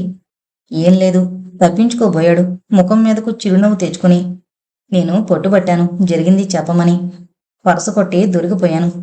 పరస వాళ్ళకి చిక్కకుండా చేయగలిగాను, కానీ నేను తప్పించుకోలేకపోయాను. పెద్దవాడిని అయిపోయాను అంటూ డబ్బు అందించాడు. నాకు దుఃఖం ఆగలేదు. నా కోసం, నా ఫీజుల కోసం దొంగతనం చేసి దెబ్బలు తిన్నావా దాదా? ఏడ్చేశాను. ఏం చేసేది, డబ్బు లేదు. ముష్టివాళ్లని వదిలేయమన్నావుగా, వదిలేశాను. దొంగతనం కూడా మానేస్తే ఇల్లు నీ చదువు గడిచేదెలా? వద్దు దాదా, నువ్వు దొంగతనం చేయద్దిక. నేను నిన్ను పోషిస్తాను ఆవేశంగా అన్నాను అతని గాయాలకు మందు పూస్తూ. ఆ మాట చాలు. అతని కళ్ళల్లో నీళ్లు తిరిగాయి. నువ్వు సంపాదించగలిగే వరకు నేను నిన్ను పోషించాలిగా ఆనంద్. నిజంగా నేను ముసలివాణ్ణయ్యాక నన్ను పోషిస్తావా? నేను ఎవరిని? దాదావి, నా దాదావి. చాలు బాబు, బాగా చదువుకో. ఇవేవి మనసులో పెట్టుకోకు. నువ్వింకా చిన్నపిల్లవాడివి. మెట్రిక్ పరీక్షలు రాశాను. చాలా బాగా రాశాను. దాదాకి దెబ్బలు తగ్గినా మునుపటి శక్తి ఉత్సాహాలు రాలేదు. ఆ వేళ పరీక్షా ఫలితాలు తెలిసే రోజు నేను బయటకు వెళ్ళబోతుంటే నీరసంగా పిలిచాడు. బాబు ఆనంద్, ఒక్క మాట అంటుండగా చాలా దగ్గొచ్చింది. నీళ్లు మాత్ర అందించాను.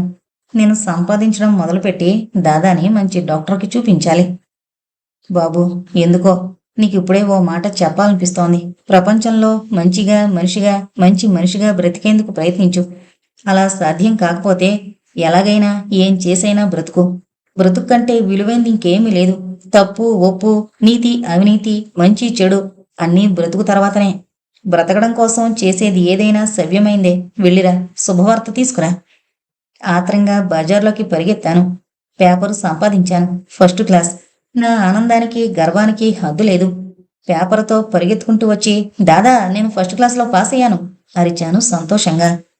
దాదా ఒక్కసారి కళ్ళెత్తి నా వైపు చూశాడు. పెదవుల మీద చిన్న చిరునవ్వు, అంతే. దాదా దాదా దిక్కులు పిక్కటిల్లేలా అరిచాను. దాదా చచ్చిపోయాడు. దాదా దాదా ఏడుస్తూనే ఉన్నాను. అతను ఆత్రంగా అడుగులు వేస్తున్నాడు. ఆకాశం మేఘావృతమై ఉంది. వర్షం వచ్చేట్టుంది. అతను హాస్పిటల్కి వెళ్లకుండా ఉండాలని చాలా ప్రయత్నించి విఫలుడయ్యాడు. హోటల్ గదిలో ఒంటరిగా ఏమీ తోచలేదు అతనికి. పుస్తకం కూడా చదవబుద్ధి కాలేదు. సాయంత్రాలంతే. మనిషి గదుల్లో ఉండలేడు ఒంటరిగా. బయటకు వచ్చేయాలి. రాత్రి వేళ వ్యాధుల తీవ్రత హెచ్చినట్లు సాయంత్రం వేళ ఒంటరితనపు బాధ అధికంగా కనిపిస్తుంది. హాస్పిటల్ దూరమే అయినా అతను నడిచే వెళ్లాలని కోరుకున్నాడు. అలాగే బాగుంటుంది అనిపించింది అతనికి. నడుస్తున్నాడు వేగంగా. వర్షాగమన సూచనలకి జడిసి కాబోలు. రోడ్లు పలచగా ఉన్నాయి. రోడ్డు పక్క దుకాణాల యజమానులు జాగ్రత్తలు తీసుకుంటున్నారు ముందుగానే. అతను నడుస్తున్నాడు. రాజు! పిలుపుకి అతను ఆగాడు, ఆశ్చర్యంగా అటు ఇటు చూస్తూ. ఆమొచ్చింది అతనికి చాలా దగ్గరగా. నువ్వా? ఎక్కడికి బయలుదేరావు? నీ దగ్గరికే. దేనికి? ఆమె ముఖం మారిపోయింది. కొంచెం మాట్లాడాలి. అతనికి ఆశ్చర్యం వేసింది. లక్ష్మికి ఏమైంది? ఆమె ముఖంలో విచారం దేనికి? తనతో మాట్లాడవలసిన విషయాలు ఏమున్నాయి ఆమెకి? ఇప్పుడు కాదు, తర్వాత అన్నాడతను. ఎక్కడికి వెళుతున్నావు? పనుంది. నువ్వు తొందరగా ఇంటికి వెళ్ళరాదు? వర్షం వచ్చేట్టుంది. రేపొద్దునొస్తాను, వెళ్ళు. అర్థం చేసుకున్నట్లు అందామే కదులుతూ. అతను ముందుకు సాగిపోయాడు. హాస్పిటల్ చేరేసరికి చినుకులు మొదలయ్యాయి. కరుణ ఇంటికి వెళ్ళిపోయిందని తెలిసి అతను త్వరగా ఆమె ఇంటికి బయలుదేరాడు. ఒక్కసారి మహర్షికి కనబడి కరుణని చూడడం కోసం ఎందుకింత తహతహ తనలో అతనికే అర్థం కాలేదు. అతన్ని చూస్తూనే సాదరంగా ఆహ్వానించింది కరుణ. తడిసిపోయారా అంటూ తువ్వాలందించింది. ఇద్దరూ వరండాలో కూర్చున్నారు. మీరు మహర్షిని కలుసుకున్నారా ఇవాళ? ఆయన దగ్గర నుంచే వస్తున్నాను. ఆమె ఇద్దరికి టీ పట్టుకునొచ్చింది. థ్యాంక్స్ చెప్పి అతను కప్పు తీసుకున్నాడు. కరుణ, మందుల బిల్లుతో పాటు టీలు, టిఫిన్లు, వీటి ఛార్జీలు కూడా కలపండి నవ్వాడు. ఆమె అతని మాటలు విననట్లు ఏటో చూడసాగింది. అవతల చినుకులు పడుతున్నాయి. సాయంత్రానికే చీకటి పడిపోతుంది. ఏమైనా కబుర్లు చెప్పండి కరుణ అన్నాడతను, నిశ్శబ్దాన్ని భరించలేకపోతున్నట్లు. నేను కాదు, మీరే చెప్పాలి. నేనా? ఏం చెప్పేది? మీ దాదా మరణించాక మీరేం చేశారో, జీవితం ఎలా గడుపుతూ వచ్చారో చెప్పండి. అతను ఓ నిమిషం మౌనంగా ఉండి మొదలు పెట్టాడు. దాదా చనిపోయాడు. నేను ఒంటరివాణ్ణయ్యాను. నాకు పిచ్చకపోతుంది. ఏం చేయడానికి తోచదు. ఇంటికి వెళ్ళబుద్ధి కాదు. దాదా లేని ఇల్లు ఇల్లేంటి? అందులో అడుగు పెట్టడానికే భయం. మనిషికి ఒంటరితనాన్ని మించిన నరకం ఇంకేదీ ఉండదేమో. కొన్నాళ్లు భరించి ఇంకా భరించలేక మా ఊరు బయలుదేరాను. అమ్మా నాన్నల్ని క్షమాపణ కోరుకుని వాళ్లతో ఉండిపోదామని. దాదా ఇల్లు అప్పుల వాళ్ళు తీసేసుకున్నారు.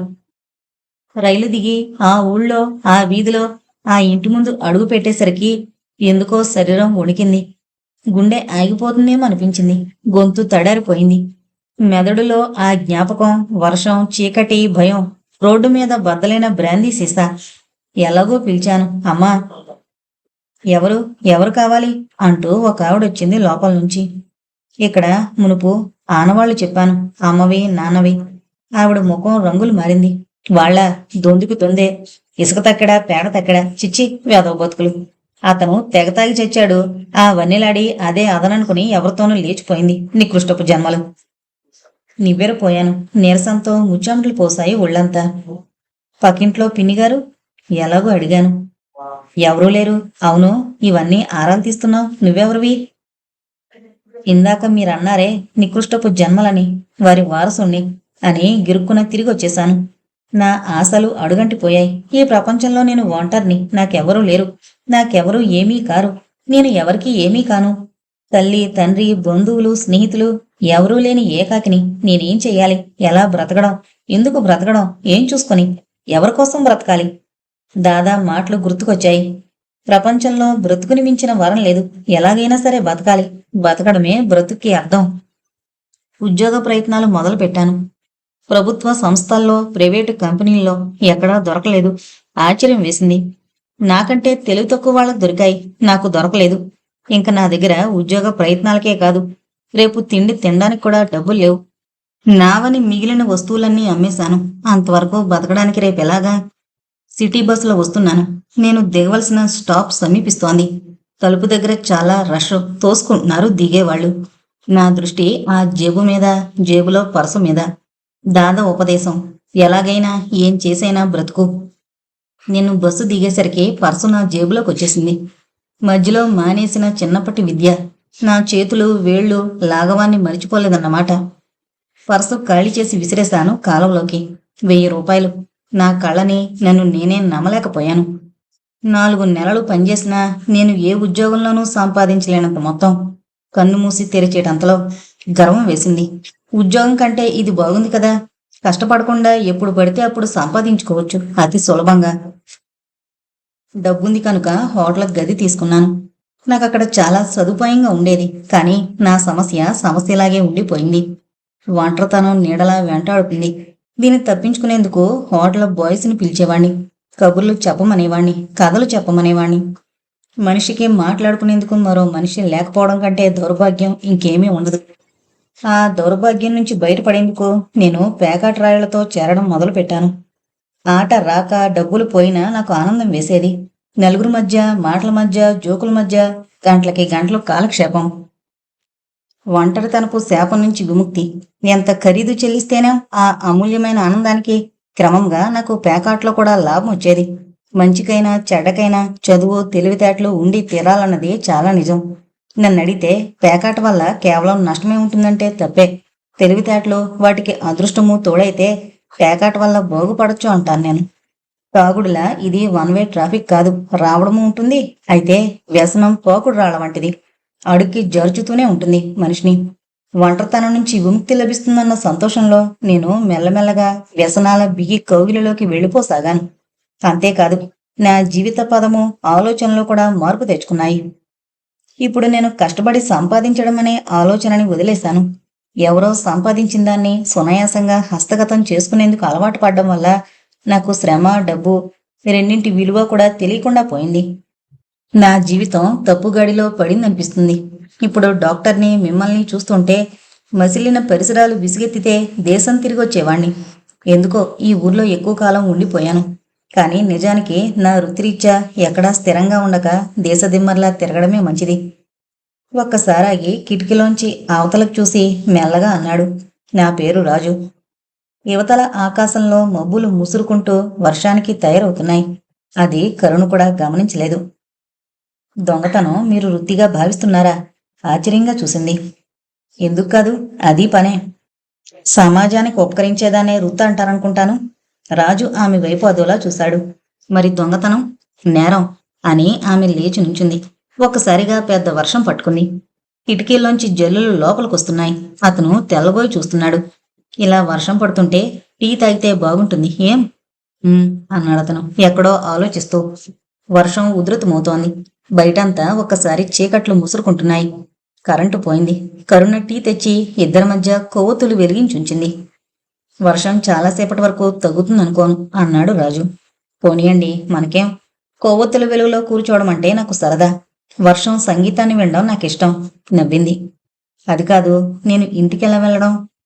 వర్షం తగ్గే వరకు ఇక్కడుండి తగ్గాక వెళుదురుగాని, అవసరమైతే ఇక్కడే భోజనం చేదురుగాని. ఏమైనా కబుర్లు చెప్పండి. కబుర్లు కాదు, అసలు నేను ఇక్కడికి వచ్చింది మీకు కృతజ్ఞతలు తెలుపుకోవాలని. ఆ విషయం మరిచిపోయాను. కృతజ్ఞతలా? దేనికి? మీరిన్నాళ్ళు చాలా శ్రమ తీసుకుని నా జబ్బు నయం చేసినందుకు. దాందేముంది, అది నా ధర్మం. అలా కాదు, ఇందాక డాక్టర్ వద్దకు వెళితే ఆయన చెప్పారు, నా వ్యాధిని అంత ఓపికతో సహనంతో నివారించవలసింది. కరుణ, మీరు నా కోసం తక్కువ శ్రమ తీసుకోలేదు. మీరు బాగా సహకరించారు. లైంగిక సంపర్కం వల్ల వచ్చే కొన్ని జబ్బులకి దీర్ఘకాలిక చికిత్స అవసరం. పేషెంట్ పూర్తిగా సహకరిస్తేనే వాటిని నిర్మూలించడం సాధ్యం. ఈ 3 నెలల నుంచి మీకు రోజు ఇంజెక్షన్ ఇచ్చి మాత్రలు మింగించి నేను మిమ్మల్ని తక్కువ బాధించాననుకోను నవ్వుతూ అంది కరుణ. మీకు నా అభినందనలు. మీరు ఆ వ్యాధి నుంచి పూర్తిగా బయటపడ్డారు. ఈ వాళ్ళ నుంచి మందులు వాడనక్కర్లేదు, ఇంజెక్షన్లు తీసుకోనక్కర్లేదు. అయితే రేపటి నుంచి నేను రాకూడదా? ఆమె ఆశ్చర్యంగా చూసింది. ఏంటి మీ ప్రశ్న? అతను తడబడ్డాడు. అదే, నేను రానవసరం లేదా అని. అవసరం లేదు అందామె అతని ముఖం వైపు చూస్తూ. వర్షం ఎక్కువవుతుందే కానీ తగ్గుముఖం పట్టడం లేదు. 10 నిమిషాలుంటే వంట చేస్తాను, భోంచేద్దాం అంటూ లోపలికి వెళ్ళింది కరుణ. అరగంట తర్వాత ఆమె కొంచెం తయారయ్యొచ్చి, మీరు కాళ్ళు చేతులు కడుక్కోరాదు, వేడివేడిగా భోజనం చేద్దాం అంది. అతను కొంచెం ఆశ్చర్యపడుతూనే లేచాడు. అట్టే పదార్థాలు లేకపోయినా భోజనం బాగానే ఉంది. మొహమాట పడకండి అంటూ కరుణ అతనికి కొసరి వడ్డించింది. జీవితంలో ఇది నాకు మొదటి అనుభవం అన్నాడతను. ఏది? ప్రేమగా వడ్డించి తినిపించడం, నేను తినడం. ఆమె నవ్వేసింది. మెల్లగా అన్నాడతను. నేను ఇక నుంచొస్తే మీరు నాతో మాట్లాడరా? ఎందుకు మీకు అటువంటి సందేహం వచ్చింది? ఆహా, నా ట్రీట్మెంట్ అయిపోయింది కదా, అందుకని. కానీ మనం మంచి స్నేహితులం కాలేదు. అవును. స్నేహితులు ఒకరినొకరు కలుసుకునేందుకు ఆంక్షలుంటాయా? ఉండవు. ఇక నేను తప్పకుండా మీకు రావాలనిపించినప్పుడల్లా వస్తుండండి. మహర్షి నేను చాలా సంతోషిస్తాం. మహర్షికి మీరంటే చాలా అభిమానం. దేనికి? నేను కనీసం మామూలు మనిషిని కూడా కాను. వట్టి పనికి మాలినవాణ్ణి, దొంగని. దానికేముంది? మీరు పెరిగిన పరిస్థితుల్లో అంతకంటే బాగా తయారవ్వగలగడం కష్టమే. నిజానికి బాధ్యత మీది కాదు, పరిస్థితుల్ది. చాలా మామూలుగా అందామె. కరుణ ఆశ్చర్యంగా చూశాడతను. మీకు డాక్టర్ మహర్షికి నా మీద నేనంటే చిన్నచూపు లేదు? ఎంత మాత్రమూ లేదు సరికదా, మీ భవిష్యత్తు మీద చాలా ఆశలు కూడా ఉన్నాయి. మహర్షి ఎప్పుడూ మీ ఔన్నత్యం గురించి చెబుతూనే ఉంటారు. ఒక దీనురాలికి దృష్టి తెప్పించడం అన్నది తక్కువ మంచి పని కాదు. మీరు గొప్పవారు. ఒకసారి అతను ఆమె వైపు చూశాడు. అతని హృదయం ఉద్విగ్నమైంది ఆ మాటలకి. కొవ్వొత్తుల కాంతిలో కరుణ అతనికి అందమైన కరుణామయమైన దేవతలా కనిపించింది. ఉద్రేకం, ఆవేశం అంతే. ఒక్కసారి ఆమెను బలంగా కౌగిలిలోకి తీసుకున్నాడు. కరుణకి ఊపిరి సాలపలేదు ఒక క్షణం పాటు. ఆమెని అతను ముద్దు పెట్టుకున్నాడు. ఆమె వారించలేదు. అతన్ని తన హృదయానికి మరింత దగ్గరగా తీసుకుంది. కాలం గడుస్తోంది. వర్షం కురుస్తూనే ఉంది. అతను ఆమె తేరుకున్నారు అనుభవం నుంచి. వర్షం తగ్గుముఖం పడుతోంది. అతను వెళ్ళడానికి సిద్ధపడుతూ జేబులోంచి 100 రూపాయల నోటు తీసి బల్ల మీద ఆమె ముందుంచాడు. ఏంటన్నట్లు చూసింది. నిజమే, మీ అందానికి ఇచ్చిన ఆనందానికి ఎంతిచ్చినా చాలదు. మరో 100 ఉంచాడు. ఆమె ముఖం రంగులు మారింది. మీరు నన్ను ప్రేమించారనుకున్నాను అంది నిష్ఠూర స్వరంతో. నిజంగా అంతే. మిమ్మల్ని చాలా ప్రేమించాను, ప్రేమిస్తాను. ఆశ్చర్యంగా అయోమయంగా చూశాడతను. అందుకే ప్రేమించిన వారిని, స్నేహితుల్ని ఇలా అవమానిస్తారా ఎవరైనా? మృదువుగా మందలిస్తున్నట్లు అడిగింది. ఆమె కళ్ళల్లోని నీళ్లకి అతను చలించిపోయాడు. నేను అవమానించానా? ఇలా డబ్బివ్వడం అవమానించడం కాదు రాజు. మీరంటే నాకు స్నేహము, ప్రేమ. అందుకే మీకు అన్నం పెట్టాను, అవసరము తీర్చాను. అంతేకాని డబ్బు కోసం కాదు. మహర్షిచ్చే జీతమే నాకు చాలా ఎక్కువ. కరుణ అతను సిగ్గుపడుతున్నట్లు, చాలా పశ్చాత్తాపడుతున్నట్లు తల వంచుకున్నాడు. నా అజ్ఞానాన్ని, తొందరపాటుని క్షమించరు. నిజం చెప్తున్నాను. నాకు ఏమీ తెలీదు. కోరిక పుడితే స్త్రీ వద్దకు చేరడం, నేను అనుభవించిన సుఖానికి వెల చెల్లించి వచ్చేయడము అంతే. స్త్రీ అంటే అంతేకాదు, స్నేహము, ప్రేమ, ఇంకా చాలా. అవును, ఇవాళ మీ దగ్గరే తెలుసుకున్నాను. మీకు చాలా కృతజ్ఞుణ్ణి. ఇంకెప్పుడు ఇటువంటి తప్పు చేయను. నన్ను క్షమించరు? నేను చేసింది తప్పు కూడా కాదు, పాపం, అపచారం. క్షమించొద్దు, శిక్షించండి. ఒక్కసారి అతని చేతిని తన చేతిలోకి తీసుకుని నవ్వింది కరుణ. శిక్ష విధిస్తాను. ఇప్పుడు కాదు, అవసరం వచ్చినప్పుడు. మీరు తరచుగా వచ్చి కనిపిస్తుంటారుగా. మీరు రమ్మంటే. మీకు రావాలనిపిస్తే రండి, సంకోచించనక్కర్లేదు. అతను రోడ్డు మీదకొచ్చాడు. నిర్జనంగా ఉన్న ఆ రోడ్డు పెద్ద వర్షం అనంతరం నిర్మలంగానూ కొత్తగానూ ఉంది. అతని ఆంతర్యంలాగా. వెలిచ్చి సౌఖ్యం కొనుక్కోవడమే తప్ప స్త్రీ ప్రేమ, స్నేహము ఎరుగని అతనికి కరుణతో గడిపిన ఈ రాత్రి అద్భుతంగానూ ఆశ్చర్యంగానూ తోస్తుంది. అతని హృదయంలో కొత్త కవాటాలు తెరుచుకుంటున్నాయి. స్త్రీ అంటే ఇంత ఔన్నత్యమా? రాత్రి ఆలస్యంగా నిద్రపోవడంతో ఉదయం ఆలస్యంగా లేచాడతను. మొహం కడుక్కుని కాఫీ తాగి కిటికీ దగ్గర కూర్చుని బయటకు చూస్తున్నాడు. నిన్న రాత్రి పడిన వర్షం తాలూకా గుర్తులు రోడ్ల మీద ఇంకా మిగిలే ఉన్నాయి. ఆకాశం మేఘావృతమై ఉంది. హఠాత్తుగా అతని ఆలోచనల్లోకి కరుణొచ్చింది. ఆమెతో పాటు ఆ అందమైన జ్ఞాపకం. తనకా క్షణాల్లో ఏమీ తెలియదు. ఏంటో ఉద్రేకం, ఉద్వేగం. కరుణని కౌగిలించుకోవాలని. ఆమె అందమైందే, కానీ ఇప్పుడు ప్రశాంతంగా ఆలోచిస్తుంటే ఆ క్షణాల్లో తనని తొందరపడేలా చేసింది ఆమె అందం కాదని, దానికంటే అధికమైంది, అతీతమైంది, ఏదో ఆకర్షణ వంటిది మాత్రమే అని అనిపిస్తోంది. ఏంటది? అదేనా స్త్రీత్వం? తనకి ఆడదాని శరీరము కొత్త కాదు, ఆ శరీరంతో అనుభవము కొత్త కాదు. కానీ కరుణతో అది అనుభవం కాదు, అనుభూతి. అవును, అది అనుభూతి. కేవలం శరీరమే కాదు, హృదయం, మనస్సు అన్నీ ఆమెతో లయమై. ఏంటిది? తనకి కవిత్వం వస్తోందా? ప్రేమ కవిత్వం నేర్పుతుందట. అంటే తను ప్రేమిస్తున్నాడా? తను కరుణని ప్రేమిస్తున్నాడు. ఆ తలపే అతన్ని ఉత్తేజితుణ్ణి చేసింది. నిజంగా కరుణ ఎంత అందమైన స్త్రీ! ఆమె మాట మృదువు, మనసు మృదువు. ఆమెలో తనకి స్నేహితురాలుంది, గురువునింది. ఆమెలో అన్నీ ఉన్నాయి. కానీ ఆమె తనని ప్రేమిస్తుందా? ఆమె మహోన్నతురాలు, విజ్ఞాన కని, చక్కగా ఉద్యోగం చేస్తుంది. ఆమెకెన్నో విషయాలు తెలుసు, చాలా అందంగా ఉంటుంది. తను కొంచెం చదువుకున్నాడు కానీ అదే పెద్ద లెక్కలోకి రాదు. జేబులు కొట్టి రోజులు గడుపుతాడు. ఆమెకి తనకి సాప్యత ఎక్కడా? మరి నిన్న రాత్రి ఆమె కొంచెమైనా ప్రతిఘటించలేదేం? మనస్ఫూర్తిగా సహకరించిందేం తనతో? ఆమెకు తనంటే ప్రేమేనేమో. ఆమె ఎన్నడూ తనని తేలిగ్గా చూడలేదు, అవమానకరంగా మాట్లాడలేదు. గౌరవంగా స్నేహంగానే చూస్తూ వచ్చింది. మహర్షి మాత్రం నిన్న సాయంత్రం ఎంత చక్కగా చెప్పాడని. ఆయన మాటలు 100కి 100 నిజాలు. చూడు రాజు, సృష్టిలో స్త్రీ పురుష విభేదం దేనికో తెలుసా? ఇద్దరు ఒకరితో ఒకరు సహకరించుకుని సాగితేనే సర్వసుఖాలు లభ్యమవుతాయి. సహకారంలో స్వర్గమే ఉంది. ఎదుటివారితో ఎంత సహకరించగలిగితే అంత సుఖం లభిస్తుంది. యవ్వనం మళ్లీ రాదు. ఈ వయసులో శారీరక సాహచర్యం అధిక ప్రాముఖ్యత సంతరించుకుంటుంది. వెలయాలి వద్ద దొరికేది శరీరమే తప్ప హృదయం కాదు. హృదయపూర్వకంగా సహకరించే స్త్రీ వద్దనే మగవాడికి జీవన సాఫల్యం సాక్షాత్కరిస్తుంది, అందుబాటుకొస్తుంది. ప్రేమించు, ప్రేమే దైవం. స్త్రీని ప్రేమించగలిగిన పురుషుడు ప్రపంచాన్నే ప్రేమించగలడు. ప్రేమకి సులభ మార్గం వివాహం. ఎవరినైనా నీకు నచ్చిన స్త్రీని పెళ్లి చేసుకో. అది శారీరక ఆరోగ్యానికి, మానసిక ఆరోగ్యానికి కూడా చాలా మంచిది. సమాజం కొన్ని నియమాలను చాలా అర్థవంతంగా నిర్దేశించింది. వాటిలో వివాహం ఒకటి. కానీ తనకి ఆ అమ్మాయిని ఎవరిస్తారు? వివాహం అనగానే బోల్డని హంగులు ఉండాలి. పెద్దవాళ్ళు, ఉద్యోగం, పొరుగు, కులం అలాంటివి. తనకెలా వస్తాయని? నాన్న చచ్చిపోయాడట, తెగ తాగి. అమ్మ ఎవరితోనూ లేచిపోయిందట. తనలాంటి వాడికి పెళ్లి ఎదలా? ఎలాగో ఒకలాయన తను ఆమెనెలా పోషిస్తాడు? దొంగతనం చేసి సంపాదిస్తానంటే ఆమె అంగీకరిస్తుందా? కరుణైతే బాధలేదు, ఆమె ఉద్యోగం చేసి సంపాదిస్తుంది. అయినా తను ఆమె మీద ఆధారపడ్డం చచ్చా. ఏంటిది? తనలో ఎన్నడూ లేంది పెళ్లి గురించి ఆలోచనలేమిటి? తలుపు మీద ఎవరో తడుతున్న శబ్దం. భ్రమేమో అనుకున్నాడు మొదట. కాని మళ్లీ శబ్దం, గాజుల చప్పుడు. అతను లేచి వెళ్లి తలుపు తీశాడు. నువ్వా? వస్తానని చెప్పానుగా, వచ్చాను. రా కూర్చో, కాఫీ తాగుతావా? టిఫిన్ కూడా తింటాను, చాలా ఆకలిగా ఉంది అందామే మొహమాట పడకుండా. అప్పుడు అతను ఆమె వైపు పరీక్షగా చూశాడు. లక్ష్మి ఎంత అందంగా ఉంది. ఆనాటి లక్ష్మేనా ఈమె? మనిషి మాటలో, రూపులో ఎంత తేడా కొట్టొచ్చినట్టు కనిపిస్తోంది.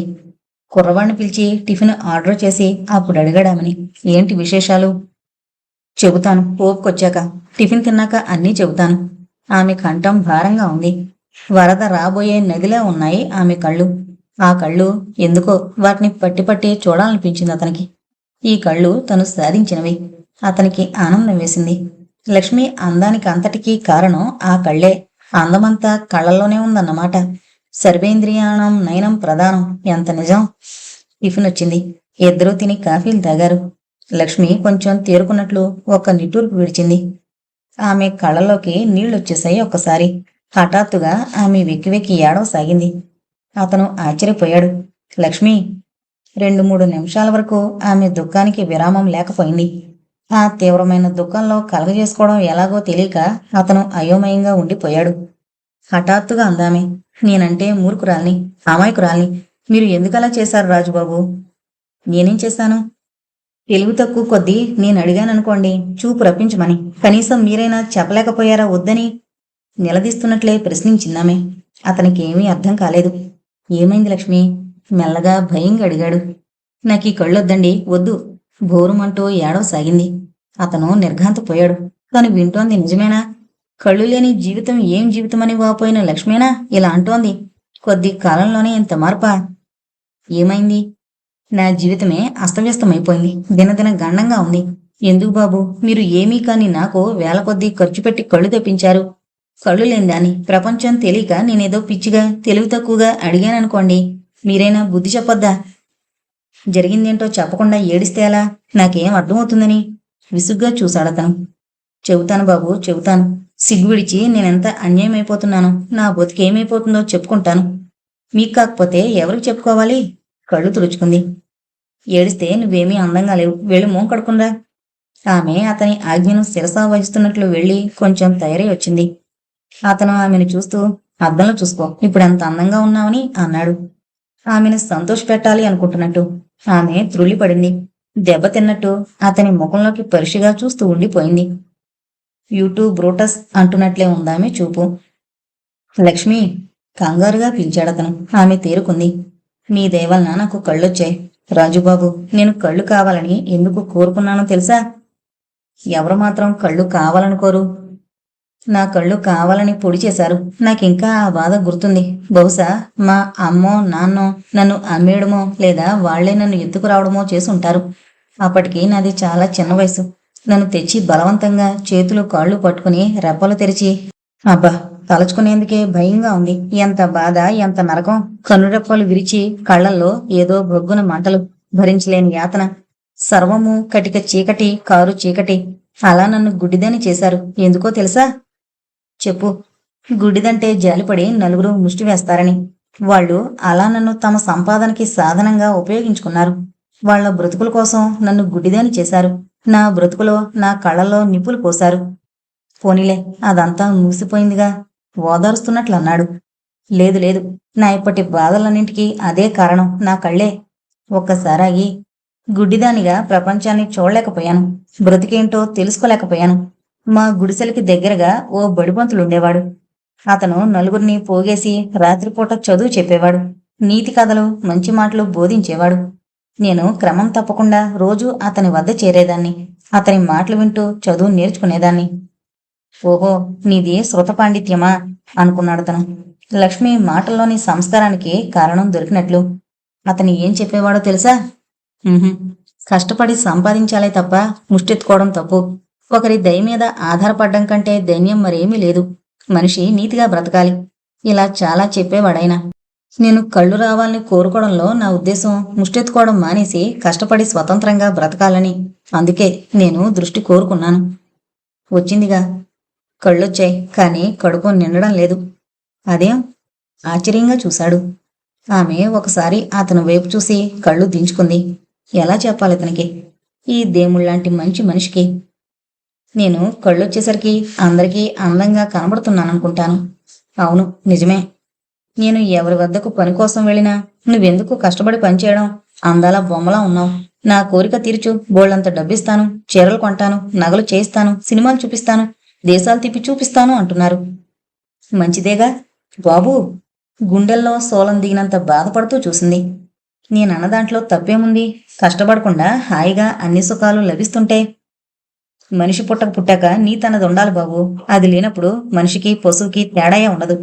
పడుపురుత్తి చేసి పొట్టనింపుకోవడం కంటే ప్రాణాలు తీసుకోవడమే మంచిది. లక్ష్మి, ఆమె ఆవేశానికి అతను నివ్వెరపోయాడు. మనిషి పుట్టాక నీతి ఉండాలి. ఏంటా నీతి?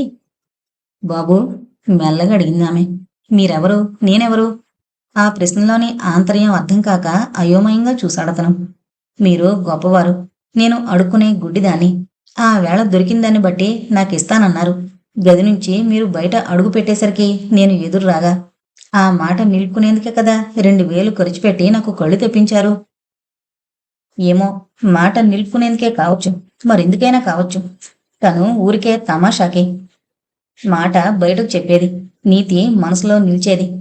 మాట నిలుపుకున్నట్టే మనిషి నీతి కూడా నిలుపుకోవాలి బాబు. అప్పుడే జన్మకి సార్థకత. అతనికి ఆమె మాటలు ఆశ్చర్యంగా కనిపిస్తున్నాయి. ఈమె తాను ఎరిగిన లక్ష్మేనా? ఏంటి ఈమె మాటలు? ఏమాత్రం శ్రమ లేకుండా బోళ్లంత డబ్బు, చాలా సుఖాలు వస్తుంటే వదులుకుంటానంటుందేం? ఆమె నీతి డబ్బు కంటే సుఖాల కంటే గొప్పదా? పొడుపు పని కంటే అడుకోవడమే మేలు బాబు. మగాడికి దొంగతనము, ఆడదానికి వ్యభిచారము పనికిరావు. కొరడా చివర చెళ్ళున తగిలినట్లయింది అతనికి. లక్ష్మి తెలిసే ఆ మాట అనలేదు కదా. కళ్ళు రావడం కాదు కాని కొత్త చిక్కొచ్చి పడింది. అడుక్కునేందుకు వెళ్ళడానికి అభిమానం అడ్డుపడుతోంది. అడుక్కోనంత మాత్రాన ఆకలి తీరదుగా. నలుగురి చూపులు అసహ్యంగా నా మీదే. అందమైన ఆడదాని వైపు అలా తప్ప మరోలా చూడరేమో. వాళ్ల చూపులు, మాటలు భరించలేకపోతున్నాను. బతకడానికి ఏం చేయాలో తోచడం లేదు. ఇంతకంటే గుడ్డిదానిగా ఉండేటప్పుడే నయం. కళ్ళు లేంది ఇతరుల కంటికి అందంగా కనిపించదు కాబోలు. కళ్ళొచ్చాయని సంతోషించేదా? కుళ్ళు మనుషుల ప్రవర్తనకి కుమిలి కుమిలి ఏడ్చేదా? అతను షాక్ తగిలినట్లయ్యాడు. లక్ష్మి దృష్టొచ్చినందుకు పశ్చాత్తాపడుతోందా? ఆ వేళ నువ్వేమన్నావో మరిచిపోయావా? ఈ ప్రపంచాన్ని చూడాలని ఎంత ఆత్రత వెలుగుచ్చావు. నిజమే, గుడ్డిదాన్ని, ప్రపంచం తెలియదాన్ని. మనకేదుండదో దాని గురించి ఆత్రత చెందడం సహజం. మీకన్నీ తెలుసు కదా. మీరైనా ఒక్క మాటైనా అనలేదేం? ఏమని? తెల్లబోతూ అడిగాడు. కళ్ళు లేకపోతేనే నయం, కళ్ళుంటే ఇంత కుళ్ళుని చూడవలసి వస్తుందని. బాగుంది, నవ్వాడతను. నాకేం తెలుసు ఇలా అంటావిప్పుడని. పుణ్యానికి పోతే పాపం ఎదురైందట, ఇదేనేమో. మరొకసారి పుణ్యం కట్టుకోండి. ఏం చేసి? నా కళ్ళు పొడిచేసి. లక్ష్మి, అరిచాడతను. అవును, ఆ అధికారము అర్హత మీకే ఉన్నాయి. నాకు దృష్టిని ప్రసాదించిన మీరే నన్ను మళ్ళీ ఆంధ్రాల్ని చేయగలరు. మూర్ఖంగా మాట్లాడక లక్ష్మి. కళ్ళు పోయాక సూర్య నమస్కారాలు చేయడం లాంటిదే నీ కోరికాను. అయినా నీకిదేం పిచ్చి? ఆమె కళ్ళ నిండా నీళ్లు. నిజం తెలిస్తే నేను నా కోరిక మీకు పిచ్చిగా కనబడం. కళ్ళు వచ్చినప్పటి నుంచి నేను ఎన్ని కష్టాలు పడుతున్నానో. పని చేసుకుని బతుకుదామంటే పనివ్వరు, అడుక్కుందామంటే నీకేం అవసరం అంటారు. కన్ను లేదా కాలు లేదా, కష్టపడి బతుకు అని ఈసడిస్తారు. బతకడానికి నాకు నలుగురు మిగిల్చిన దారి ఒకటే, వ్యభిచారం. అది నా కంఠంలో ప్రాణం ఉండగా నేను చేయలేను. మీరే చెప్పండి. చదువు సంధ్య లేని, నా అనేవారు లేని నా బోటి ఆడది నీతిగా ఎలా బతకాలి నలుగురిలోనూ? నిలదీసి అడిగినట్లే అడిగిందామె. అతను ఆమె మాటలకు చాలా చలించాడు. ముందు చూపు లేకుండా కేవలం వినోదంలాగన్నట్లు లక్ష్మికి చూపు తెప్పించడంలో తను పొరపాటు చేశాడా? ఇప్పుడు ఆమె బ్రతకలేక చనిపోతే దానికి బాధ్యత ఎవరిది? తందేనా? అసలు ఈ సమస్యకి పరిష్కారం ఏమిటి? అతను తీవ్ర ఆలోచనలో పడ్డాడు. నన్నేం చేయమంటారు? మీరే ఏదో దారి చూపండి. ప్రస్తుతానికి ఇది తీసుకుని వెళ్ళు, తర్వాత ఆలోచిద్దాం అంటూ కొంత డబ్బిచ్చాడు. ఆమె వెళ్ళాక ఓ నిట్టూర్పు వదిలాడు. తలుపు మీద శబ్దమైతే విసుక్కుంటూనే తెరిచాడు. అతను పుస్తకం చదువుతున్నాడు. కథ మంచి పట్టులో ఉండగా తలుపు మీద శబ్దం. తీరా చూస్తే హోటల్ బాయ్. నువ్వా? ఏం? కసురుకున్నట్లు అడిగాడు. రూమ్ నెంబర్ 8లో పురాణ కాలక్షేపానికి ఏర్పాటు చేస్తున్నారు, మీకు చెప్పమన్నారు. నేను రాను, ఖచ్చితంగా చెప్పాడు. బాయ్ తెల్లబోయాడు. అతను తలుపు వేసేసుకున్నాడు. ఈ మధ్య అతను పేకాట మీద, తాగడం మీద మునుపట్లా ఉత్సాహం చూపించడం లేదు. తీరుకుంటే చాలు పుస్తకం తీస్తున్నాడు. నిజానికి పుస్తకాలు చదవడం కోసమే తీరిక చేసుకుంటున్నాడు. పేకాట, తాగుళ్లను మించిన వ్యసనమైపోయింది పుస్తక పఠనం. గురువు, స్నేహితులు లేని లోటు తీరుస్తున్నాయి ఆ పుస్తకాలు. కొత్త కొత్త విషయాలు, ఆకర్షించే సంఘటనలు, జీవితానికి అర్థము, భాష్యము చెప్పగలిగే సన్నివేశాలు, ఇవన్నీ అతన్ని ఎంతగానో ఆకర్షించుకుంటున్నాయి. పుస్తకాల కంటే అతనికి అమూల్యమైంది ఏదైనా ఉందంటే కరుణ మాత్రమే. కరుణే అతనికి ఏ పుస్తకాలు చదవాలో సూచనలిస్తుంటుంది. సాయంత్రం కావడమేమిటి, అతను కరుణ దగ్గరికి బయలుదేరతాడు. లేకపోతే అతనికి తోచదు. ఆమె డ్యూటీలో ఉంటే ఆమెకి ఆ పనిలోనూ ఈ పనిలోనూ సాయం చేస్తుంటాడు. ఆపై ఖాళీగా ఉంటే ఇద్దరు కబుర్లలో పడతారు. ఇద్దరూ చదివిన పుస్తకాల గురించి చర్చించుకుంటారు. సినిమాల గురించి మాట్లాడుకుంటారు. ఏ పార్కుకో వెళదామంటుందామె. ఇద్దరూ బయలుదేరతారు. మంచి సినిమా వచ్చిందట, చూద్దామా? అడుగుతాడతను. అలాగే అని ప్రయాణం అవుతున్నామే. ఇద్దరూ చాలా మంచి స్నేహితులైపోయారు. సాయంత్రాలు విధిగా ఒకరి ముందు ఇంకొకరు ఉండవలసిందే. కరుణ మంచి మంచి విషయాలు చెబుతుంది. పేషెంట్ల గురించి మాట్లాడుతుంది. మంచి మంచి పుస్తకాల గురించి ముచ్చటిస్తుంది. ఒక్కొక్క రోజు అతన్ని తనింట్లోనే భోంచేసి వెళ్ళమంటుంది. అతను కాదండు. కరుణ వంట రుచిగా చేస్తుంది. వడ్డిస్తూ కొసరు కొసరి తినిపిస్తుంటే తమాషాగా ఉంటుంది. హోటల్ భోజనం చేసేవాడికి, ఒంటరిగా గదిలో ఉండేవాడికి అలా ఇంటి భోజనము, స్నేహపూరిత వాతావరణము ఎంత విలువైనవో అతనికే తెలుసు. అంతేకాదు, అతనికి తనలో వస్తున్న మార్పు కూడా తెలుస్తోంది. తన జీవిత విధానంలో విచిత్రమైన మలుపు ఎదురవుతోంది. మహర్షి కరుణలు పరిచయం అయ్యాక. అంతవరకు తను చాలా అవసరమైతే తప్ప బయటకొచ్చేవాడు కాదు. పేకాటకి, తాగుడికి తప్ప సాధ్యమైనంతగా తానెవరో ఇతరుడికి తెలియకుండా తనలోకి తాను ముడుచుకుపోతూ భయంగా ఎవరినుంచో తప్పించుకుంటున్నట్లు ప్రవర్తించేవాడు. అవును, తన జీవనోపాధి అటువంటిది. దొంగలు సమాజానికి దూరంగా ఉంటారు, అవసరమైనప్పుడు తప్ప. దొంగగా తాను అంతే. ఇప్పుడు కరుణతో తను నలుగురిలోనూ నిర్భయంగా స్వేచ్ఛగా తిరుగుతున్నాడు. పోలీసులు ఎదురుపడినా గుండె బితుకు బితుకు మండం లేదు. ఆ మాటే కరుణతో అన్నాడు ఒకసారి. ఆమె వద్ద తనకి రహస్యాలు కాని, సిగ్గుపడవలసిన విషయాలు కాని లేవు. అంత దగ్గరయ్యారు తాము. అదే స్వేచ్ఛ, నిజమైన స్వేచ్ఛ. మనిషికి బాహ్యంగా ఉండదు, అతనిలోనే ఉంటుంది. నీ మనసుకు తెలుసు నువ్వేమీ సంఘ విద్రోహకరమైన పనులు చేయడం లేదని. అందుచేతనే అది నిర్మలంగానూ, నిర్భయంగానూ, నిశ్చింతగానూ ఉండగలుగుతోంది. మనిషి జీవించే విధానం తాలూకా ప్రభావం అతని మనసు మీద తప్పకుండా ఉంటుంది. నువ్వు అదే స్థితిలో ఉన్నావు, అంది కరుణ అతని చేతిని తన చేతిలోకి తీసుకుని. ఆమె చెప్పిన దానిలో చాలా సత్యం ఉందనిపించింది. అంతరాత్మ కంటే శక్తివంతమైన న్యాయస్థానం మరేది ఉండదు మనిషికి. మంచి చెడు పుణ్యం పాపం ఇవన్నీ మనిషి ఎందుకు కల్పించాడో తెలుసా? చెప్పు. మనసు తేలిగ్గా ఉండేందుకు. సమాజానికి హితవు చేసే వాటిని మంచి పుణ్యం అంటూ వచ్చారు. మతం అంటే మానవత్వమే.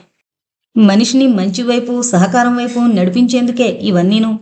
సామాజిక నియమాలు మానవాళి అంతటినీ దృష్టిలో ఉంచుకుని మానవ పురోభివృద్ధికై చేయబడినవే. కరుణ కూడా మహర్షిలాగే అప్పుడప్పుడు గంభీరంగా మాట్లాడుతుంటుంది. అర్థమయ్యి కానట్లుండే ఆ మాటలు చాలా ఆకర్షణీయంగా ఉంటాయి. కరుణ, ఏంటి? నేను పొరపాటు చేశాననిపిస్తోంది. ఆమె త్రుళ్ళిపడింది. ఏ విషయంలో? ఎవరి విషయంలో? లక్ష్మి విషయంలో. లక్ష్మి అంటే జ్ఞాపకం తెచ్చుకోబోతోంది. ఆ, అదే, నువ్వు దృష్టిని ప్రసాదించిన అమ్మాయి. ఏమైంది ఆమెకు? ఆత్రంగా అడిగింది. ఆమెకు అలాగా కళ్ళు తెప్పించడమే నేరమేమో అనిపిస్తోంది. ఒక విధంగా ఆమెను చిక్కుల పాలు చేశానేమో దూరాలోచన లేకుండా. విచారంగా భారంగా ఉన్న అతని కంఠం త్రుళ్ళిపడింది ఆమె. రాజు, ఏమైందో చెప్పవు? అతని చేతిని తన చేతిలోకి తీసుకుంది. ఆ స్పర్శ సాన్నిహిత్యం. అతను కరిగిపోయాడు. తొందరలో ఆమెను తీసుకునొస్తాను. ముఖతా వింటేనే నయం. అలాగే. ఆనాటి వర్షపు రాత్రి తర్వాత కరుణ ఎన్నోసార్లు అతనికి చాలా దగ్గరగా వచ్చింది. కాని విచిత్రంగా అతనిలో ఏ విధమైన వికారము కలగలేదు. ఆమంటే గౌరవము, ఉన్నతమైన అభిప్రాయము అతనిలో తెలియకుండానే ఏర్పడి పెరిగిపోసాగాయి. అప్పుడప్పుడు అతనికి చిత్రమైన కల వచ్చేది. ఆ కలలో కరుణ చాలా అందంగా హుందాగా ఒక శిఖరం పైన కూర్చునుంటుంది, దిగువకు చూస్తూ. ఆ అందం చెప్పనలవి కాదు. ఆమెలోని ఆకర్షణ అంతులేంది. ఆ కన్నుల నిండా దయే, ఆ చల్లని చూపుల నిండా మమత మానవతే. శిఖరానికి దిగువ రాజు. అతను చాలా ఎత్తైన ఆ శిఖరాన్ని అధిరోహించాలని సాయశక్తులా ప్రయత్నిస్తుంటాడు. ఆ శిఖరం చాలా ఎత్తు. శిఖరాగ్రం మీదున్న కరుణకి దిగునున్న రాజుకి మధ్య చాలా దూరం. అయినా అతను ప్రయత్నం మానడు. పట్టుదలగా పైకి ఎగబాకుతూనే ఉంటాడు. ఈ కళ అతి తరచుగా వస్తుంటుంది అతనికి. వాళ్ళిద్దరి మధ్య దూరం కల కలకి తగ్గుతుంటుంది. అంతకంటే ఏమీ తేడా ఉండదు కలలో.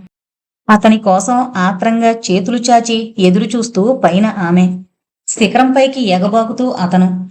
ఆ కళ కరుణకి చెబుదామని చాలాసార్లు అనుకున్నాడతను.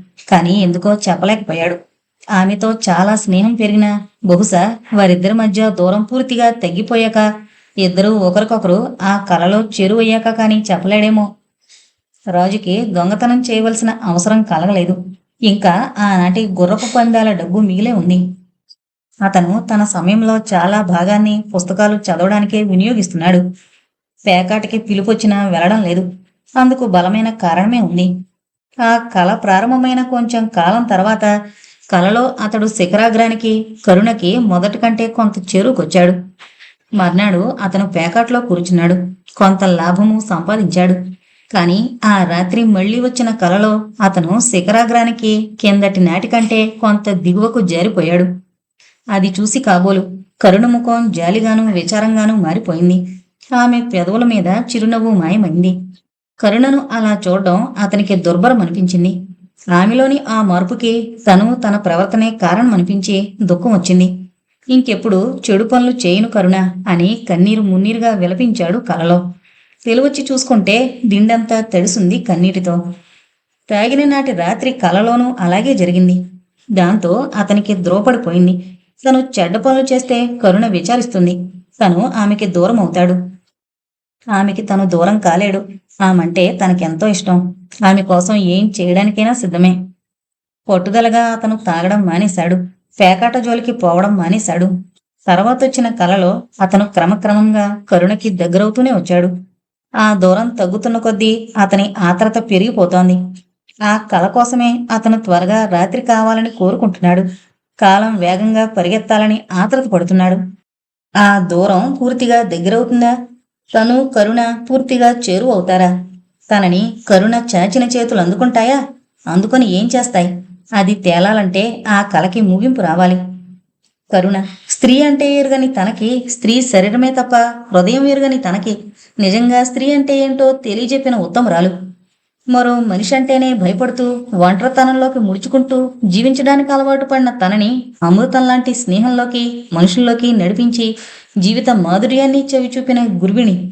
పుస్తకాలు చదవడం అనే సుగుణాన్ని కలిగించి ఓపుస్తా మండూకం లాంటి తనకి విశాలమైన ప్రపంచాన్ని సాక్షాత్కరింపజేస్తున్న మార్గదర్శకురాలు.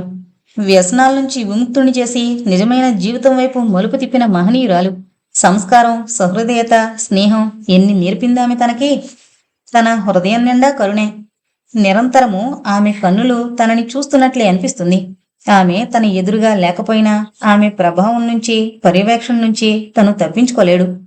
ఎందుకు ఆ తీయని అనుభూతి నుంచి తప్పించుకోవాలసలు? తనకి కావలసిందే అది. కరుణ తనకింకా దగ్గరగా రావాలి, శాశ్వతంగా కావాలి. కాని ఆమె అందుకు అంగీకరిస్తుందా? తనలో ఏముందని ఆమె తన ప్రేమని అంగీకరిస్తుంది.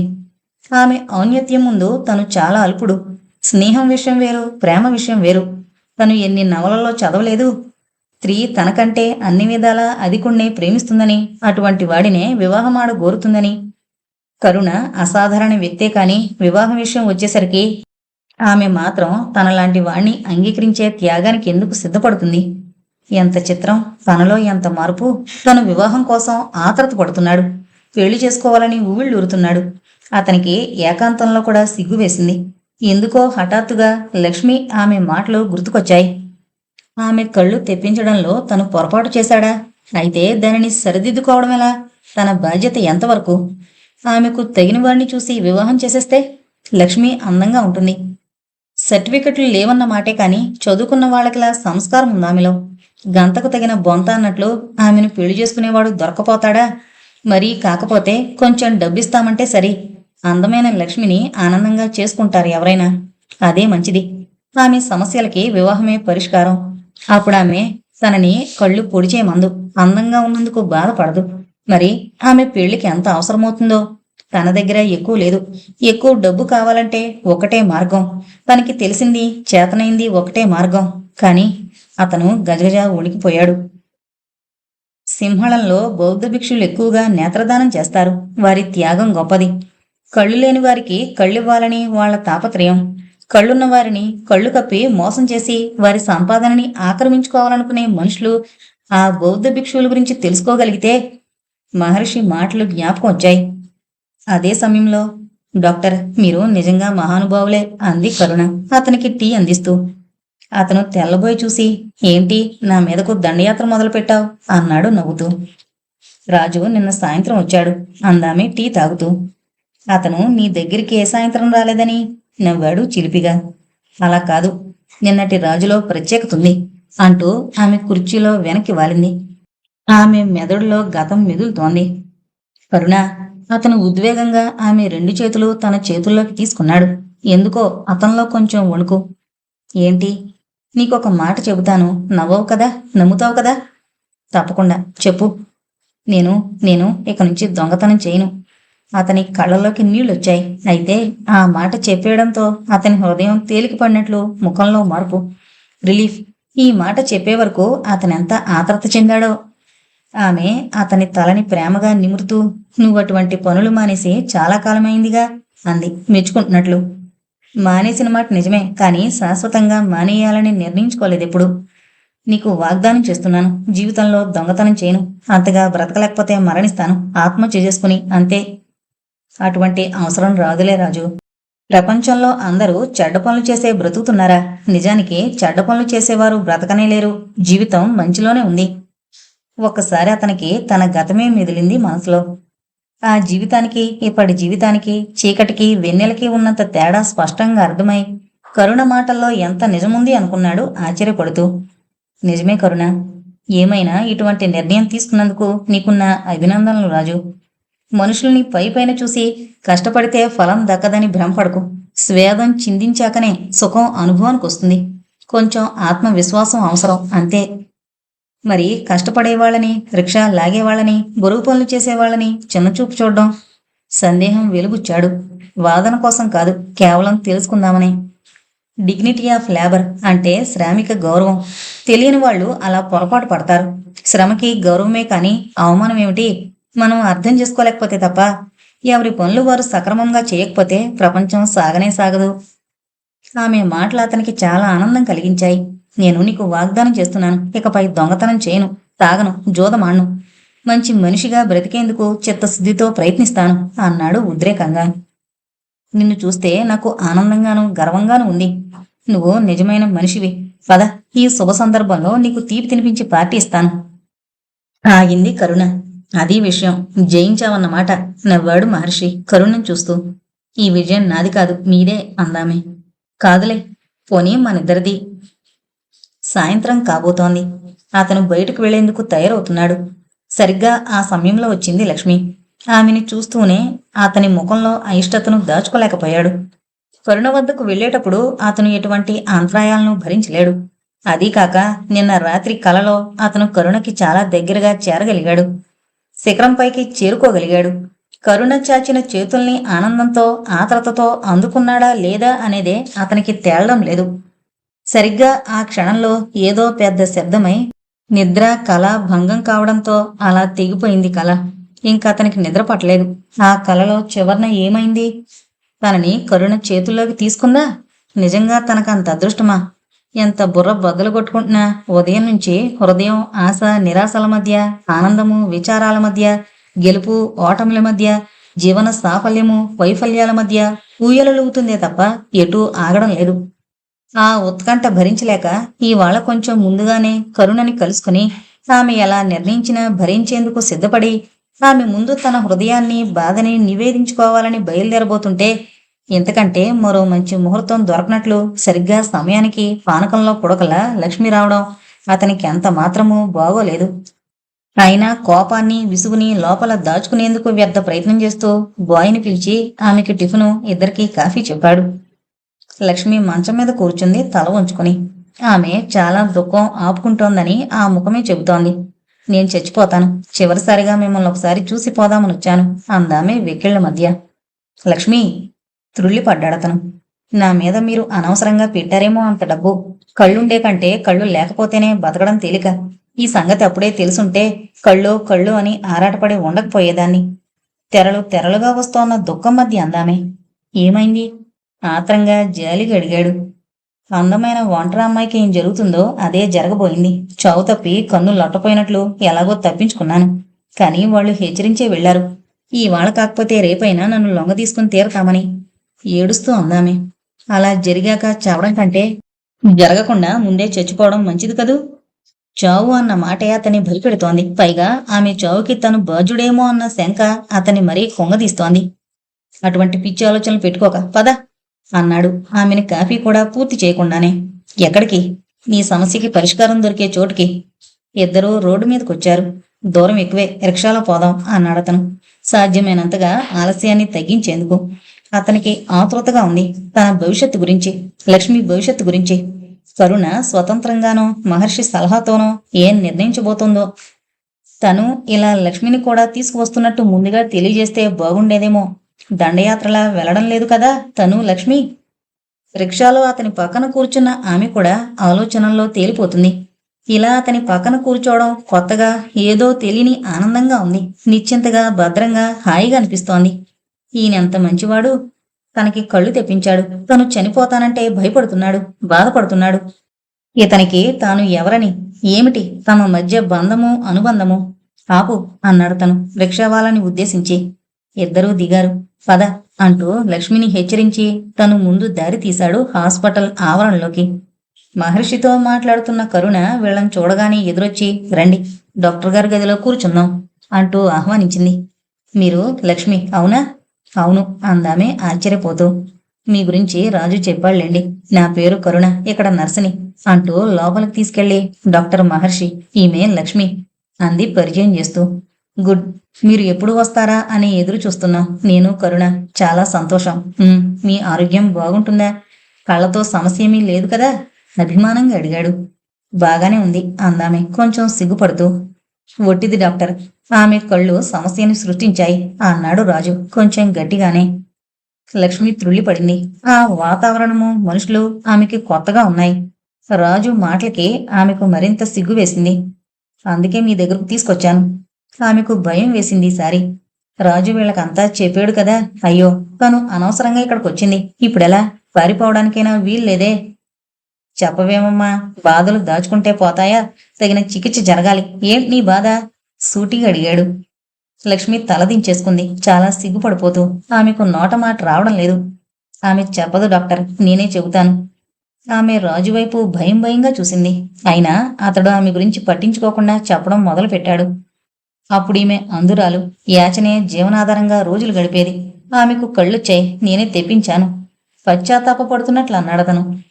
అంతవరకు మాకు తెలిసిందేగా, అంది కరుణ. అవును, కాని ఇప్పుడు కళ్ళొచ్చి లక్ష్మి ఆత్మహత్య చేసుకుంటానంటోంది. ఆ? త్రుళ్ళిపడ్డారు కరుణ, మహర్షి. అదేంటి? నమ్మలేనట్లు అడిగింది కరుణ. కళ్ళు తుడుచుకుని తలెత్తి చూసింది లక్ష్మి, అన్నింటికీ తెగించినట్లు. ఆమె ఒక్కసారి కరుణ వైపు చూసింది, ఏదో చెప్పబోతున్నట్టు. నిజమే, కళ్ళు నా పాలిట శత్రువులవుతాయని నేను అనుకోలేదు. యాచించుకుంటూ బ్రతకడం ఇష్టం లేక అది తప్పుతుందని దృష్టిని కోరుకున్నాను. కళ్ళొచ్చాక ఏమైంది? కష్టపడి పనిచేసి పొట్ట పోషించుకుందామంటే అందరూ నాకు సూచించేదొకటే, ఒక్క మార్గం. ఏంటది? కుతూహలంగా అడిగింది కరుణ. రాజు తన ఆలోచనల్లో తానున్నాడు. కరుణని చూస్తున్న కొద్దీ అతనిలోని ఆలోచనల తేనెటీగలు చెలరేగుతున్నాయి. ఆమె తనని అంగీకరిస్తుందేమో. వర్షం పడిన ఆ రాత్రి తను కోరగానే ఆమె కాదనకుండా కౌగిల్లోకొచ్చి స్వర్గసుఖం అందించిందంటే అర్థమేమిటి? తనంటే ఆమెకు అప్పటికే చాలా ఇష్టము, ప్రేమ అన్నమాటేగా. వ్యభిచారం. కళ్ళతో పాటు నాకు అందము వచ్చిందనుకుంటాను. ప్రమాదకరంగా. పని చేద్దామంటే దొరకదు, అడుక్కుందామన్నా కుదరదు. అందరూ నన్ను పాడు బతుకు వైపు రమ్మనేవారే. ఆమె కళ్ళ నిండా నీళ్లు.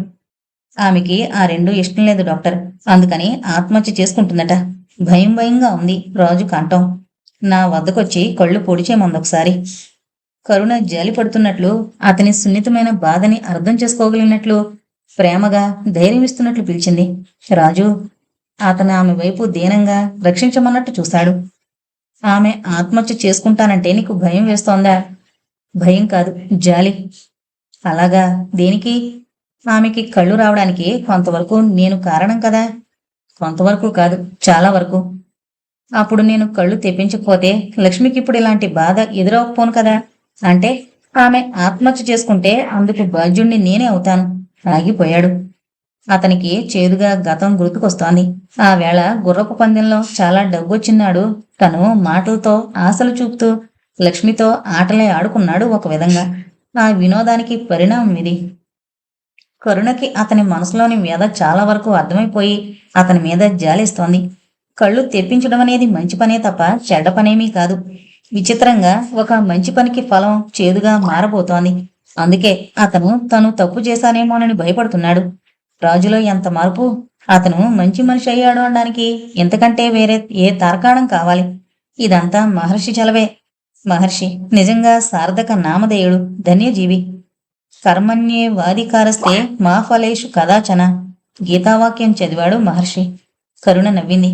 మాకు సంస్కృతం తెలీదు. కర్మ చేయడం వరకే మనిషికి అధికారం ఉంది. ఫలాఫలాల మీద అతనికి ఏమీ లేదు. దృష్టినివ్వడం అనేది నిస్సందేహంగా మంచి పని. రాజు, నువ్వు బాధపడనక్కర్లేదు. కానీ లక్ష్మి ప్రాణం తీసుకుంటే? దృష్టినిచ్చిన వాడివి, ఆమెకు జీవితాన్ని ఇవ్వడానికి కూడా ప్రయత్నించకూడదు? ఆ ప్రయత్నానికి సహకారం కోరుతూనే మీ వద్దకొచ్చాం. ఏం కావాలి? మేం చేయగలిగిందేమిటి? ఈ యాచన నుంచి, ఆమెకు అయిష్టమైన వ్యభిచారం నుంచి లక్ష్మిని దూరంగా ఉంచాలంటే నాకొకటే మార్గం తోస్తోంది. ఆమెకు వివాహం చేయడం. ఒక్కసారి ఆమె కళ్ళు మెరిశాయి. తను విన్నది నిజమేనా అనిపించింది. ఓ క్షణం ఆమె ఉక్కిరిబిక్కిరైంది. తనకి వివాహం? అవును, అన్నాడు మహర్షి. నా దగ్గర 1-2 వేల వరకు డబ్బుంది. ఆ మేరకు దొరికేవాణ్ణి చూస్తే. మహర్షి, కరుణ కూడా చాలా ఆశ్చర్యంగానూ ఆనందంగానూ చూశారు అతని వైపు ఒకేసారి. ఆ వేళ నేను మనసులో అనుకున్నది, లక్ష్మికి వాగ్దానం చేసింది నాకు దొరికిన దానిలో సగం ఇస్తానని. లక్ష్మి కళ్ళకైన ఖర్చుపోయినా ఇంకా ఆమెకి నేను ఇవ్వవలసింది మిగిలే ఉంది. అది ఇలా ఆమె వివాహానికి వినియోగపడితే ఆమె జీవితము ఒడ్డెక్కుతుంది. నేను రుణవిముక్తుడవుతాను.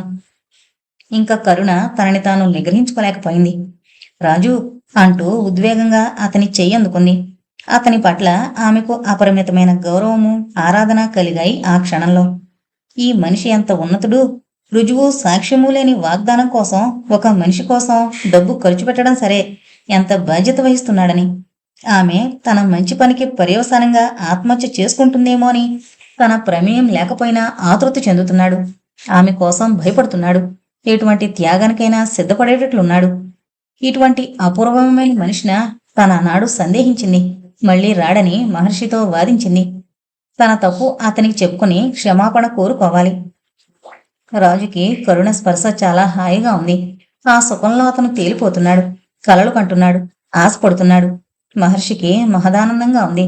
వికసించిన రాజు వ్యక్తిత్వాన్ని అర్థం చేసుకుంటున్న కొద్దీ లక్ష్మి అయోమయంగా మిగిలిపోయింది.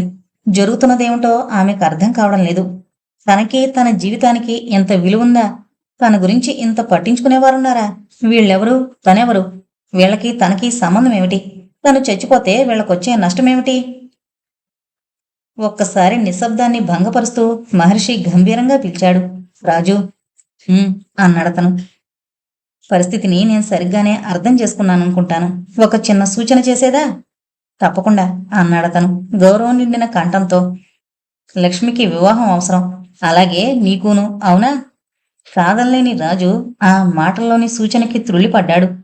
ఒక్కసారి అతని కన్నుల ముందు పెద్ద మెరుపు మెరిసిన అనంతరం ఆవరించే అంధకారం వంటి చీకటి ఆవరించింది. అతను బేలగా కరుణ వైపు చూడబోయాడు. ఆమె తల వంచుకుంది. ఆమె ముఖంలో భావాలు కాని, కళ్ళల్లోని కదలికలు కాని అతనికి అందడం లేదు. తను అనుకున్నది, ఆశించింది ఏంటి? జరుగుతుంది, జరగబోతోంది ఏంటి? కాని గోణిగాడు రాజు బలహీనంగా. ఏంటి? మృదువుగా అడిగాడు మహర్షి. నేను దొంగని, వ్యభిచారిని. అది గతంలో. ఇప్పుడు నువ్వు పరిపూర్ణ మానవుడివి. అనుభవాల కొలిమిలో కాలి కాగి మాలిన్యాల నుంచి విముక్తి చెంది పరిశుద్ధమైన బంగారం వంటిది నీ జీవితం. నువ్వు తీసుకున్న నిర్ణయాలు నాకు కరుణ చెప్పింది. ఏం లక్ష్మి, నీకు రాజుతో జీవించడానికి ఏమైనా అభ్యంతరమా? ఆమె ఉబ్బి తబ్బిబ్బయింది. ఆనందము, ఆశ్చర్యము పట్టలేకపోతోంది. ఆమె కళ్ళలోకి నీళ్లొచ్చేస్తున్నాయి. ఎంత అదృష్టమా తనకి! ఇది నిజమేనా? తనెక్కడా, రాజెక్కడా? లక్ష్మి తల ఉంచుకుంది, ఏమీ అనలేనట్లు సిగ్గుతో. ఏమంటావు కరుణ? మీ సలహా దివ్యంగా ఉంది అనేసిందామె. కాని రాజు కలగజేసుకున్నాడు. నేను స్వతంత్రంగా బ్రతకగలననుకోను. నాకింకా ఆ ధైర్యం రాలేదు. లక్ష్మీ బాధ్యతను నేను భరించగలననే భరోసా ఏర్పడితే తప్ప అంటూ భయం వ్యక్తం చేశాడు. కరుణ తనని చేసుకుంటే పరిస్థితి వేరుగా ఉంటుంది. అటువంటి సందేహాలు అనవసరం రాజు. చదువుకున్నవాడివి, తగిన వయసు వచ్చింది నీకు. పెళ్ళంటే భయపడతావేం? వివాహం అంటే సుఖకరమైన బాధ్యత. నాకు నీ మీద నమ్మకం ఉంది. నువ్వు హాయిగా బ్రతకగలవు. లక్ష్మిని సుఖపెట్టగలవు. నాకు ఆశ ఉంది. లక్ష్మి కూడా వివేకవంతురాలు. నీకు చాలా సహకారం అందిస్తుంది. జీవితం భయపెట్టే బూచనుకోకు. సుఖమిచ్చే స్వర్గం. దానికి ప్రయోజనము, పరమార్థము ఉన్నాయి. నేను దొంగతనం మానేశాను కదా. ఉద్యోగం వస్తే కాని నాతో పాటు మరొకరిని కూడా ఎలా పోషించగలను? అడిగాడు రాజు. అతనికి కరుణని చేసుకోవాలనుంది. వివాహం వాయిదా పడితే బాగుండని అతని కోరిక. నిన్ను మేం నడి సముద్రంలో వదిలేస్తామా? ఏం కరుణ? రాజు లక్ష్మిల బాధ్యత మంది కాదు. నేను ఉద్యోగం కోసం ప్రయత్నిస్తున్నాను. అది రాకపోతే ఆటో డ్రైవర్ని అవుతాను. అంతవరకు వయసుని వ్యర్థం చేసుకోవడం దేనికి? నీ ఉద్యోగం గురించి నేను చూస్తానన్నానుగా. ఇంకేమీ అనలేకపోయాడు రాజు. అవును రాజు, డాక్టర్ చెప్పింది నిజమే అంది కరుణ. ఆమె మాటతో అతని ఆశలు, కలలు అంతమైపోయాయి. సరే అనేశాడతను. మహర్షి కరుణకేదో సైగ చేశాడు. 5 నిమిషాలైనా కాకుండానే ఆ గది విచిత్రంగా మారిపోయింది. చక్కని సంగీతం, గది నిండా వేన్నెలలాంటి వెలుగు. చిన్న విందు జరగబోతున్నట్లుందక్కడ. స్వీట్లు, పలహారాలు, పానీయాలు, హాస్పిటల్ తాలూకా పనివాళ్లు, అతిథులు.